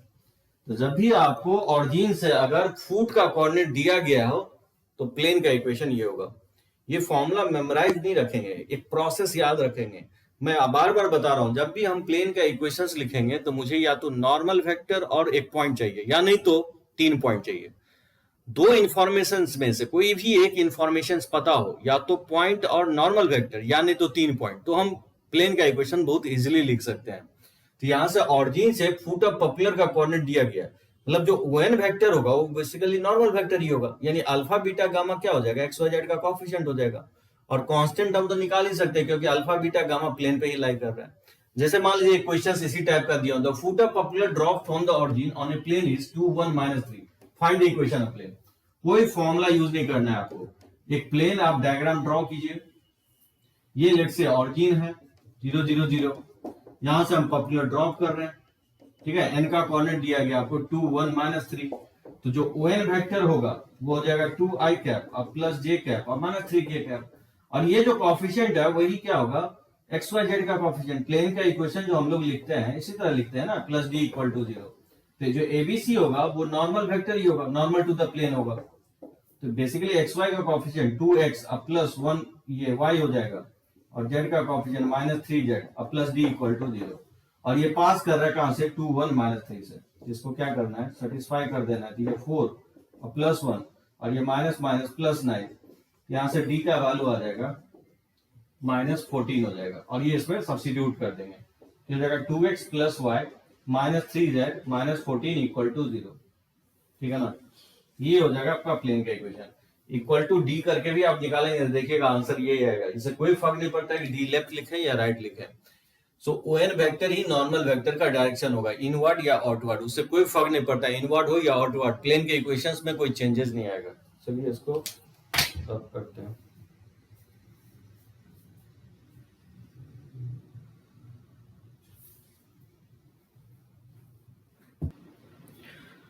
देखिए कुछ क्वेश्चंस हम लोग देखते हैं, जो भी मैं 6 to 7 फॉर्म बताया हूँ प्लेन का इक्वेशंस, और ये फिक्स होगा, इसको एज ए थ्योरी लेंगे, ठीक है। हर एक जो भी 7 फॉर्म बताया उस पे मैं एक या दो क्वेश्चन सब पे ले रहा हूँ, और बहुत ही स्टैंडर्ड क्वेश्चंस होगा बोर्ड पॉइंट ऑफ व्यू से, और मेंस कोई अंतर नहीं है, मेंस में एडवांस में हो, क्वेश्चंस का लेवल जो मैं ले रहा हूँ उसी लेवल्स का क्वेश्चंस आता है, टफ नहीं होता है, बहुत इजी रहता है लेवल।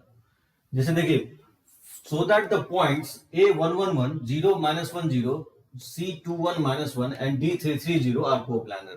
4 पॉइंट दिया गया एबीसीडी, अब प्रूफ करना है कि ये चारों पॉइंट कोप्लानर होगा। Also find the equation of plane containing them, बोल रहा है उस प्लेन का भी इक्वेशन निकालो जो चारों से पास कर रहा है। तो कैसे निकालेंगे, बहुत सिंपल है, कोई भी 3 पॉइंट, 4 पॉइंट की जरूरत ही नहीं है, कोई भी मेथड ये होगा कि कोई भी 3 पॉइंट से हम लोग प्लेन का इक्वेशन फाइंड आउट करेंगे, ठीक है, और देखेंगे कि चौथा पॉइंट सेटिस्फाई कर रहा है कि नहीं। अगर सेटिस्फाई कर गया चौथा पॉइंट तो प्रूफ हो जाएगा कि प्लेन जो होगा इसी चारों पॉइंट से पास कर रहा है, यानी चारों पॉइंट क्या होंगे, कोप्लानर होगा। तो देखिए कैसे हम लोग फाइंड आउट करेंगे। 3 पॉइंट फॉर्म, आपको डिटरमिनेंट फॉर्म में बताया था। मान लीजिए कोई पॉइंट जो है ये ए है, आपको दिया गया 1, 1, 1, और लेट्स से बी पॉइंट है। कोई फॉर्मूला यूज नहीं करना है, बेसिक्स जो है आपको हम लोग यूज करेंगे वेक्टर का। तो सी है 2, 1, -1, ठीक है। ये 3 मैं पॉइंट ले लिया, कोई भी एनी 3 पॉइंट ले सकते हैं, ए बी सी या बी सी डी, कोई भी 3 पॉइंट।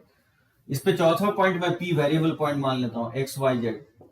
तो क्या करेंगे हम लोग, एपी वेक्टर, AB वेक्टर और AC वेक्टर का स्केलर ट्रिपल प्रोडक्ट क्या होना चाहिए, 0 होना चाहिए। यानी AP वेक्टर, AB वेक्टर और AC वेक्टर का स्केलर ट्रिपल प्रोडक्ट क्या कर देंगे, 0 कर देंगे। यहां से आप फाइंड आउट कर सकते हैं AP वेक्टर क्या होगा, P के पोजीशन में से A को माइनस करेंगे, x -1 i cap, y -1 j cap, और प्लस हो जाएगा z -1 k कैप, ठीक है ना। उसी तरह से हम लोग ए बी वेक्टर निकाल सकते हैं, बी के पोजीशन में से सब्ट्रैक्ट करेंगे तो ये -i कैप और ये -2j कैप और ये 0 -k कैप हो जाएगा, ठीक है ना। उसी तरह से फिर हम जनरेट कर लेंगे एसी वेक्टर, एसी सी के पोजीशन में से ए को माइनस करेंगे तो i कैप 2 -1 और 1 -1 0 हो जाएगा, और -1 और -1 तो -2k कैप हो जाएगा। तो बताइए इसका स्केलर टू पावर 0 है, यानी इसका डिटरमिनेंट वैल्यू, यानी एपी वेक्टर का x i j k का coefficient y -1 z -1, AB vector का कोएफिशिएंट -1 -2 -1, और AC वेक्टर का I का कोएफिशिएंट यहाँ 1 है, J का कोएफिशिएंट 0 है और K का कोएफिशिएंट -2 है। इसका स्केलर ट्रिपल प्रोडक्ट 0 होना चाहिए। बताइए रो 1 के अलोंग अगर इसको एक्सपैंड कर देते हैं तो x -1 इंटू ये 4 -0 हो जाएगा, और -y -1 इंटू इसको डिलीट करेंगे तो ये -2 और +1 तो ये 3 हो जाएगा, और प्लस हो जाएगा z -1 इंटू, ठीक है, तो ये हो जाएगा z -1 इंटू 0 और +2 हो जाएगा इक्वल टू 0। तो बताइए ये हो जाएगा 4x -4 और फिर -3y और ये माइनस प्लस हो जाएगा 3 और ये +2z -2 इक्वल टू 0। ये हो जाएगा 4x और -3y और +2z और ये 3 और -6, तो -3 इक्वल टू 0। ये आ जाएगा आपको प्लेन का इक्वेशंस। इस तरह से जब भी आपको 3 पॉइंट्स दिया गया हो तो प्लेन का इक्वेशंस डिटरमिनेंट्स फॉर्म में निकाल लेंगे, वेक्टर का यूज करेंगे। अब आप चेक करेंगे जो चौथा पॉइंट है 330, तो 330 क्या इसको सेटिस्फाई कर रहा है, तो 3 पुट करेंगे तो 4 इंटू 3 12 हो जाएगा, और इसमें 3 पुट करेंगे तो ये -9 हो जाएगा, और इसमें 0 पुट करेंगे जेड के जगह 0 हो जाएगा, तो ये हो जाएगा 12 -9 और ये -3, तो -9 -3 12, यानी आप बोल सकते हैं कि 330 इसको क्या कर रहा है, सेटिस्फाई कर रहा है। तो 330 जब सेटिस्फाई कर रहा है दैट मींस ये प्रूफ हो गया कि चारों पॉइंट क्या होंगे, कोप्लानर होगा। और प्लेन का इक्वेशंस निकालना था कंटेनिंग देम, तो ये इसका आंसर हो जाएगा प्लेन का equation 4x -3y plus 2z -3 equal to 0। ठीक है, जब भी ये 3 पॉइंट दिया होगा तो सबसे बेस्ट सुटेबल मेथड होगा आपका स्केलर ट्रिपल प्रोडक्ट। ठीक है, देखिए second question, find the equation of plane passing through the point and cutting equal intercept on the coordinate axis. Obviously हम इंटरसेप्ट फॉर्म यूज करेंगे, प्लेन का इंटरसेप्ट फॉर्म होता है x by a plus y by b plus z by c equal to 1। क्योंकि intercept यहाँ equal है तो ABC equal ले लेंगे, इसको मैं लिख सकता हूँ x plus y plus z equal to a. B के जगह ए पुट कर दिया और सी के जगह ए, क्योंकि एबीसी ए के इक्वल है। यही प्लेन होगा जो इक्वल इंटरसेप्ट बनाएगा कोऑर्डिनेट एक्सिस के साथ, और ये पास कर रहा है 2 3 5 से, तो क्या करेंगे इसको सेटिस्फाई करवा देंगे। ये जगह 2 + 3 + 5 इक्वल टू ए, यहां से ए का वैल्यू आ जाएगा 5 + 3 8 और प्लस ये 10 हो जाएगा, और ये 10 इसमें पुट कर देंगे तो प्लेन का इक्वेशन आएगा x + y + z equal to 10। तो बहुत सिंपल होगा ये, ठीक है। इस तरह से axis intercept form sorry slope intercept form use कर सकते हैं, ठीक है, एक्सिस इंटरसेप्ट फॉर्म। जैसे थर्ड क्वेश्चन देखिए, find a equation of plane passing through, मतलब इस पॉइंट से पास कर रहा है, and perpendicular to the line joining the point 2 6 1 and 1 3 0। थोड़ा सा डायग्राम मैं एक्सप्लेन करता हूं आपको। देखिए डायग्राम में क्या कर रहा है, एक प्लेन का इक्वेशंस निकालना है, जो ये प्लेन परपेंडिकुलर है, ये प्लेन परपेंडिकुलर है, और ये दो पॉइंट है हमको, इसको मैं लेट से P मान लेता हूं 2 6 1, और इसको लेट से Q मान लेता हूं। कहीं पे भी है इस लाइन पे, कहीं पे भी ये दोनों पॉइंट है, और एक पॉइंट से ये पास कर रहा है -3 1 से, ठीक है। तो बताइए PQ वेक्टर नहीं जनरेट कर सकते हैं, PQ या QP वेक्टर हम जनरेट कर सकते हैं। QP वेक्टर क्या होगा, P के पोजीशन में से Q के पोजीशन को माइनस कर देंगे, QP नहीं तो PQ वेक्टर निकाल लेंगे, आंसर में कोई फर्क नहीं पड़ेगा, PQ निकालो या QP। P के पोजीशन में से Q को घटाएंगे तो क्या होगा, ये हो जाएगा 2 - 1 यानी I कैप हो जाएगा, और 6 - 3 तो ये +3 J कैप हो जाएगा, और ये 1 - 0 यानी +K कैप हो जाएगा। और आप बोल सकते हैं PQ वेक्टर होगा वो नॉर्मल का ही डायरेक्शन है, यानी जो IJ का कोएफिशिएंट होगा वो XYZ का कोएफिशिएंट होगा, ठीक है। तो प्लेन का इक्वेशंस क्या लिखेंगे, x + 3y + z और +d = 0 लिखेंगे, ये प्लेन का इक्वेशंस होगा। यानी जो 1 3 1 आ रहा है वो डायरेक्शंस रेशियो होगा नॉर्मल टू द प्लेन का, क्योंकि PQ पे जो है ना प्लेन जो है ना परपेंडिकुलर है, क्वेश्चंस कह रहा है। जो पॉइंट दोनों पॉइंट है इसको जब ज्वाइन कर रहे हैं तो प्लेन उस PQ पे परपेंडिकुलर है, दैट मींस PQ का जो डायरेक्शन होगा नॉर्मल टू द प्लेन होगा। अब नॉर्मल वेक्टर पता है 1 3 1 वही XYZ का कोएफिशिएंट होगा, ठीक है। और D निकालने के लिए एक पॉइंट दिया गया आपको -3 1 से पास करेगा, इसको सेटिस्फाई करवा देंगे, ये -3 और ये -9 और +1 +D = 0। यहां से D का वैल्यू आ जाएगा -12 + 1 तो ये -11 तो D = 11 हो जाएगा। D = 11 इसमें सब्स्टिट्यूट कर देंगे तो इसमें प्लेन का इक्वेशन आएगा x + 3y और +z और +11 = 0, ठीक है। ये आपका प्लेन का इक्वेशंस होगा। इस तरह से आप फाइंड आउट कर सकते हैं, मतलब जब भी आपको प्लेन का इक्वेशंस लिखना है दो ही चीज फाइंड आउट करने की कोशिश करेंगे, नॉर्मल वेक्टर और एक पॉइंट दिया गया हो तो प्लेन का इक्वेशन लिख सकते हैं, और या नहीं तो 3 पॉइंट दिया गया हो तो प्लेन का इक्वेशन इजीली निकाला जा सकता है। ये प्लेन का इक्वेशन आप ऐसे भी निकाल सकते हो, जैसे AC वेक्टर निकाल लेंगे और AB वेक्टर, उसका AC क्रॉस दोगे तो नॉर्मल वेक्टर आ जाएगा, ठीक है। और नॉर्मल वेक्टर का डायरेक्शन रेशियो आ गया यानी ABC आ गया, तो प्लेन का इक्वेशन लिख लेंगे AX + BY + CZ + D = 0। ABC का वैल्यू निकल चुका है, पुट कर देंगे, और D निकालने के लिए कोई एक पॉइंट सेटिस्फाई करवा देंगे उस प्लेन में तो D आ जाएगा। बहुत सारे मेथड होगा जिसमें से कोई मैं एक मेथड आपको अप्लाई करके बता रहा हूं, बहुत सारे मेथड से इस क्वेश्चंस को बना सकते हैं आप।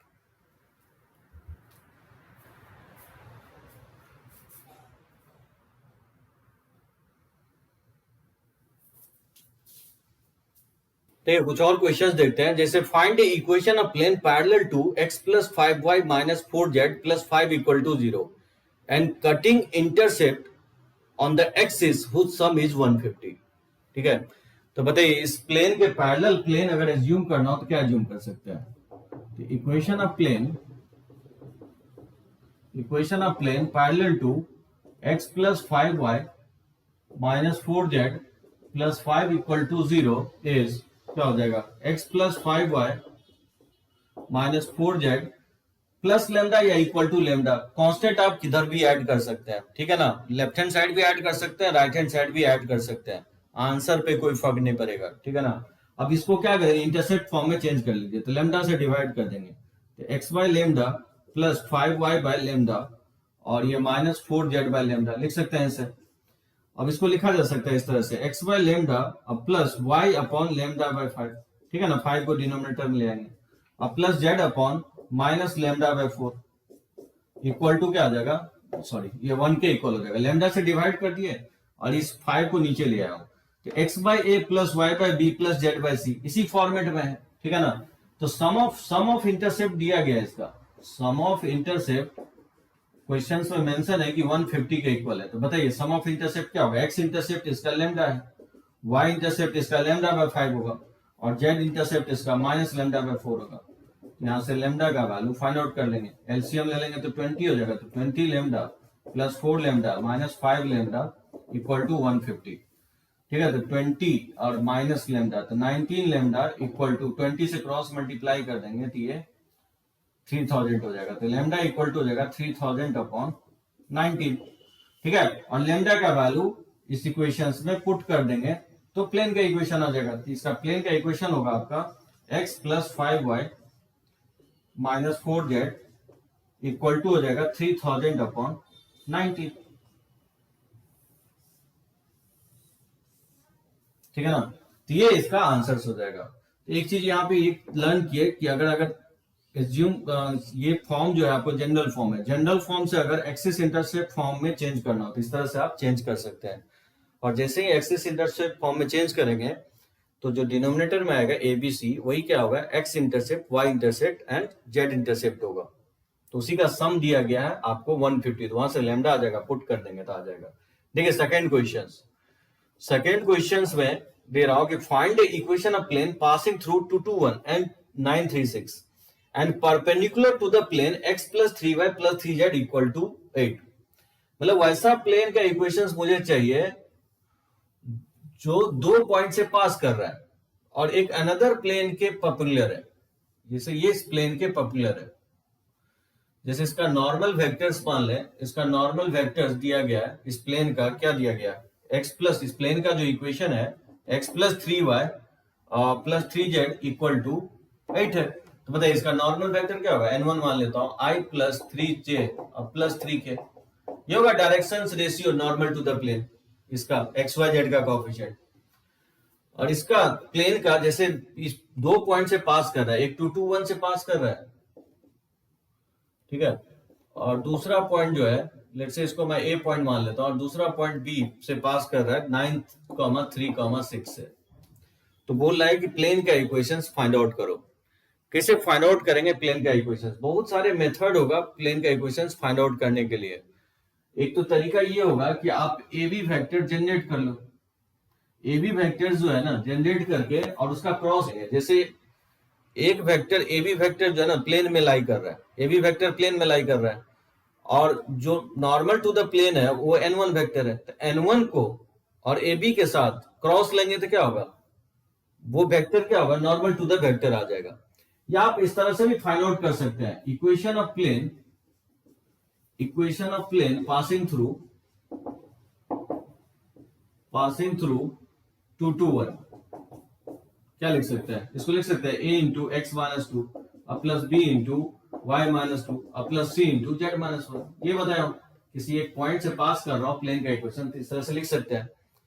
अब यहां से एबीसी देखिए कैसे हम निकालते हैं, जैसे ये पास करेगा 9,3,6 से, 9,3,6 से पास करेगा, इसको सेटिस्फाई कर रहा होगा, तो बताइए सेटिस्फाई करेंगे तो 9 माइनस 2 क्या हो जाएगा 7a और प्लस 3 माइनस 1 ये b हो जाएगा, और 6 माइनस 1 ये हो जाएगा 5c इक्वल टू 0, एक रिलेशन ये आ जाएगा।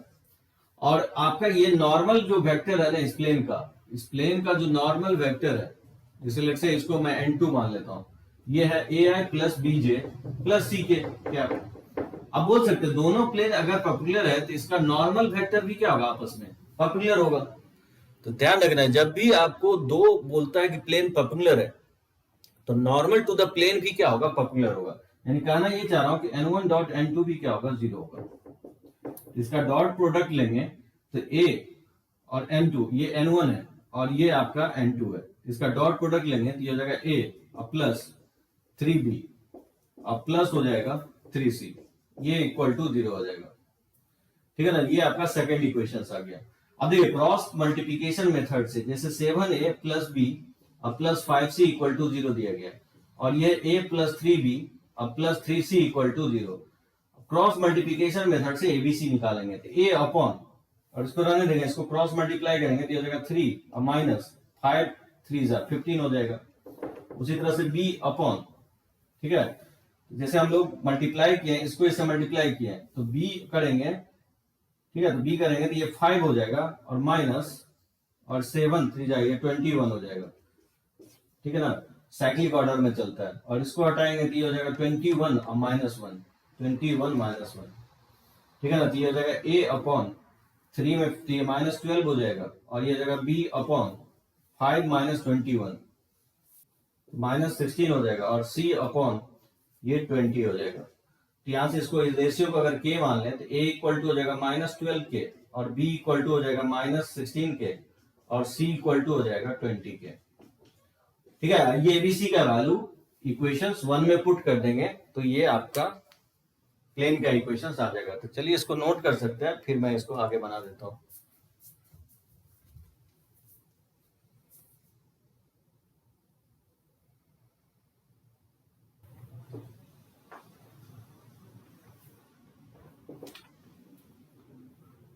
ठीक है ना, तो एबीसी का वैल्यू इक्वेशन 1 में सब्स्टिट्यूट कर देंगे तो क्या आएगा, फ्रॉम इक्वेशन 1 में ए की जगह पुट करेंगे तो माइनस 12 के इंटू हो जाएगा एक्स माइनस 2 और फिर भी माइनस 16 के इंटू हो जाएगा वाई माइनस 2 और सी की जगह पुट कर देंगे 20 के इंटू हो जाएगा जेड माइनस 1 इक्वल टू 0। के कॉमन लेके कैंसिल आउट हो जाएगा, ठीक है ना, के कॉमन लेके कैंसिल आउट हो जाएगा।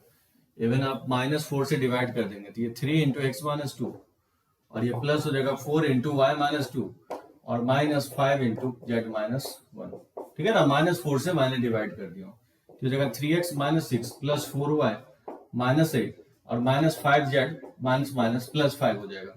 तो 3x plus 4y minus 5z, ठीक है, माइनस 6 और माइनस 8 तो माइनस 14, तो ये माइनस 9 हो जाएगा, प्लस 5 करेंगे तो ये आपका प्लेन का इक्वेशन आएगा। बहुत सारे मेथड्स इसको आप फाइंड आउट कर सकते हैं, ठीक है। एक तरीका तो ये हो गया कि कोई भी एक पॉइंट से प्लेन पास कर रहा था तो प्लेन का इक्वेशन लिख देंगे 2 2 1 से अगर कोई प्लेन पास कर रहा था a into x minus x1 b into y minus y1 c into z minus z1, ये पॉइंट सेटिस्फाई करवा देंगे तो एबीसी में एक रिलेशन आ जाएगा। और n1 वेक्टर जो दिया गया है प्लेन उसका नॉर्मल वेक्टर दिया गया है और जो प्लेन निकालना है उसका नॉर्मल वेक्टर हम एबीसी माने, तो क्योंकि दोनों प्लेन आपस में पॉपुलर है दैट मींस उसका नॉर्मल वेक्टर भी आपस में पॉपुलर होगा तो n1 डॉट n2 0 कर दिए तो वहां से एबीसी में दूसरा रिलेशन आ गया। और क्रॉस मल्टीप्लिकेशन मेथड से ये हम एबीसी का रेशियो फाइंड आउट कर लिया, ये पुट कर देंगे तो आ जाएगा। एक अल्टरनेट मेथड ये हो सकता है जो कि सबसे इजीएस्ट मेथड होगा कि देखिए जैसे मान लेते हैं कि प्लेन का इक्वेशंस निकालना है, इस पे 2 पॉइंट मेरे को दिया गया 2 2 1 और ये बी आपको है पता 9 3 6, ठीक है। और एक प्लेन है जो इस प्लेन पे पॉपुलर है, इस प्लेन पे पॉपुलर है जिसका नॉर्मल वेक्टर जो है वो आपका i plus 3j plus 3k cap है। तो क्या करेंगे, इस प्लेन पे अगर इक्वेशंस निकालना तो एक variable point x, y, z ले लेंगे, ठीक है ना। तो उससे हम जनरेट कर लेंगे a p वेक्टर और a b vector, a p vector a b vector और n1 वेक्टर का स्केलर ट्रिपल प्रोडक्ट क्या होगा, 0 होगा। अब बोलेंगे क्यों 0 होगा, स्केलर ट्रिपल प्रोडक्ट इसलिए 0 होगा क्योंकि जो AP वेक्टर है और जो AB वेक्टर है ये प्लेन में ही होगा जिस प्लेन का इक्वेशन निकालना है। अब क्योंकि जैसे ये प्लेन का इक्वेशन निकालना है तो इस प्लेन पे पॉपुलर है और इसका नॉर्मल वेक्टर इसके डायरेक्शन में, तो बताइए इसका जो नॉर्मल वेक्टर, ये जो प्लेन पॉपुलर है, ये प्लेन जो पॉपुलर है इसका नॉर्मल वेक्टर इसका डायरेक्शन है, तो वेक्टर को विथ मैग्नीट्यूड और डायरेक्शन रिप्लेस कर सकते हैं। तो इस वेक्टर को अगर यहाँ पे ले आए तो बोल सकते हैं ना n1 भी इसी प्लेन में चला जाएगा, यानी आप कह सकते हैं कि जो AP वेक्टर होगा और AB वेक्टर होगा और जो n1 होगा वो बेसिकली कोप्लानर होगा। तो इसका स्केलर ट्रिपल प्रोडक्ट क्या होगा, 0 होगा, यानी AP वेक्टर हो जाएगा आपका x minus 2 y minus 2 z minus 1 और AB वेक्टर होगा 9 माइनस 2 यानी 7 3 माइनस 2 यानी 1 और ये हो जाएगा 6 माइनस 1 यानी 5 और इसका नॉर्मल वेक्टर 1 3 3 है। इसी को डिटरमिनेंट्स वैल्यू को 0 करेंगे तो देखेंगे यहीं से वैल्यू आएगा 3x प्लस 4y, एक्सपैंड करेंगे डिटरमिनेंट्स को तो ये आ जाएगा, ठीक है ना। इस तरह से आप फाइंड आउट कर सकते हैं। बहुत सारे मेथड हो सकता है जिसमें आपको विजुअलाइज होना चाहिए। मैं कोई फॉर्मूला यूज नहीं कर रहा हूं, यहाँ पे मैं फॉर्मूला यूज किया हूँ, बोर्ड में देखेंगे तो आपको इसी तरह से बनाया हुआ मिलेगा। एक तरीका आप ये भी कर सकते हैं कि ए बी वेक्टर जनरेट कर लेंगे, क्योंकि ए और बी पॉइंट पता है तो ए बी वेक्टर जनरेट हो जाएगा, और n1 वेक्टर पता है, और n1 और ए बी वेक्टर क्योंकि कोप्लानर है, एक ही जिस प्लेन का इक्वेशंस निकालना उसी प्लेन में लाई कर रहा है, तो पता है उसी का क्रॉस ले लेते हैं तो नहीं आ जाएगा, जिस प्लेन का इक्वेशन निकालना उसका नॉर्मल का डायरेक्शन आ जाएगा, यानी ए बी क्रॉस n1 अगर कर देते हैं तो नॉर्मल टू द प्लेन आ जाएगा, और नॉर्मल टू द प्लेन आ गया यानी एबीसी आ गया तो प्लेन का इक्वेशंस लिख देंगे ax plus B Y plus C Z plus D equal to 0। ABC पता ही है, डी का वैल्यू कोई एक पॉइंट सेटिस्फाई करके हम लोग फाइंड आउट कर सकते हैं। तो चलिए इसको नोट कर सकते हैं।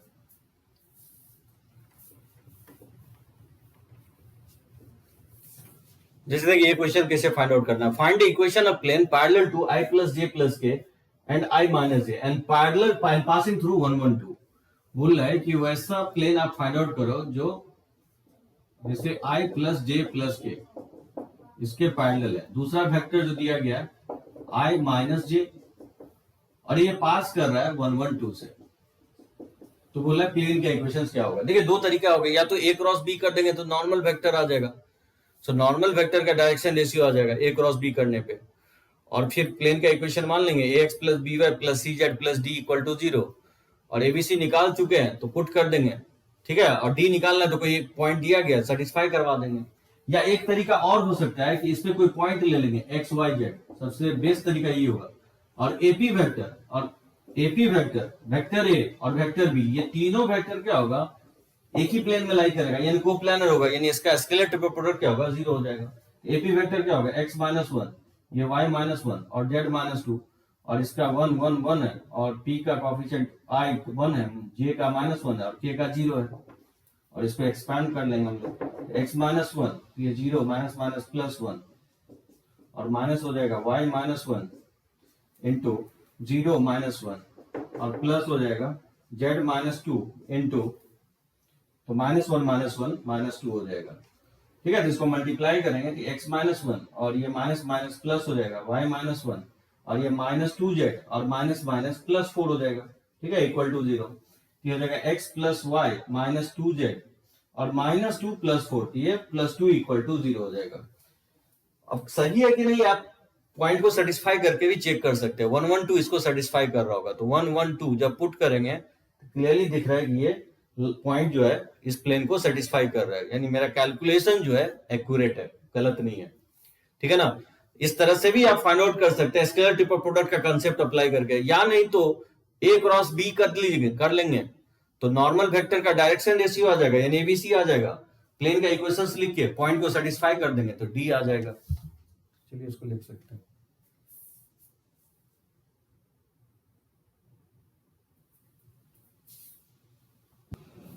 तो चलिए थर्ड लेक्चर्स यहीं पे मैं रोक रहा हूँ। थर्ड लेक्चर्स में मैं आपको plane different forms of various forms of plane मैं आपको बताया हूँ, इससे रिलेटेड क्वेश्चंस आप बनाएंगे।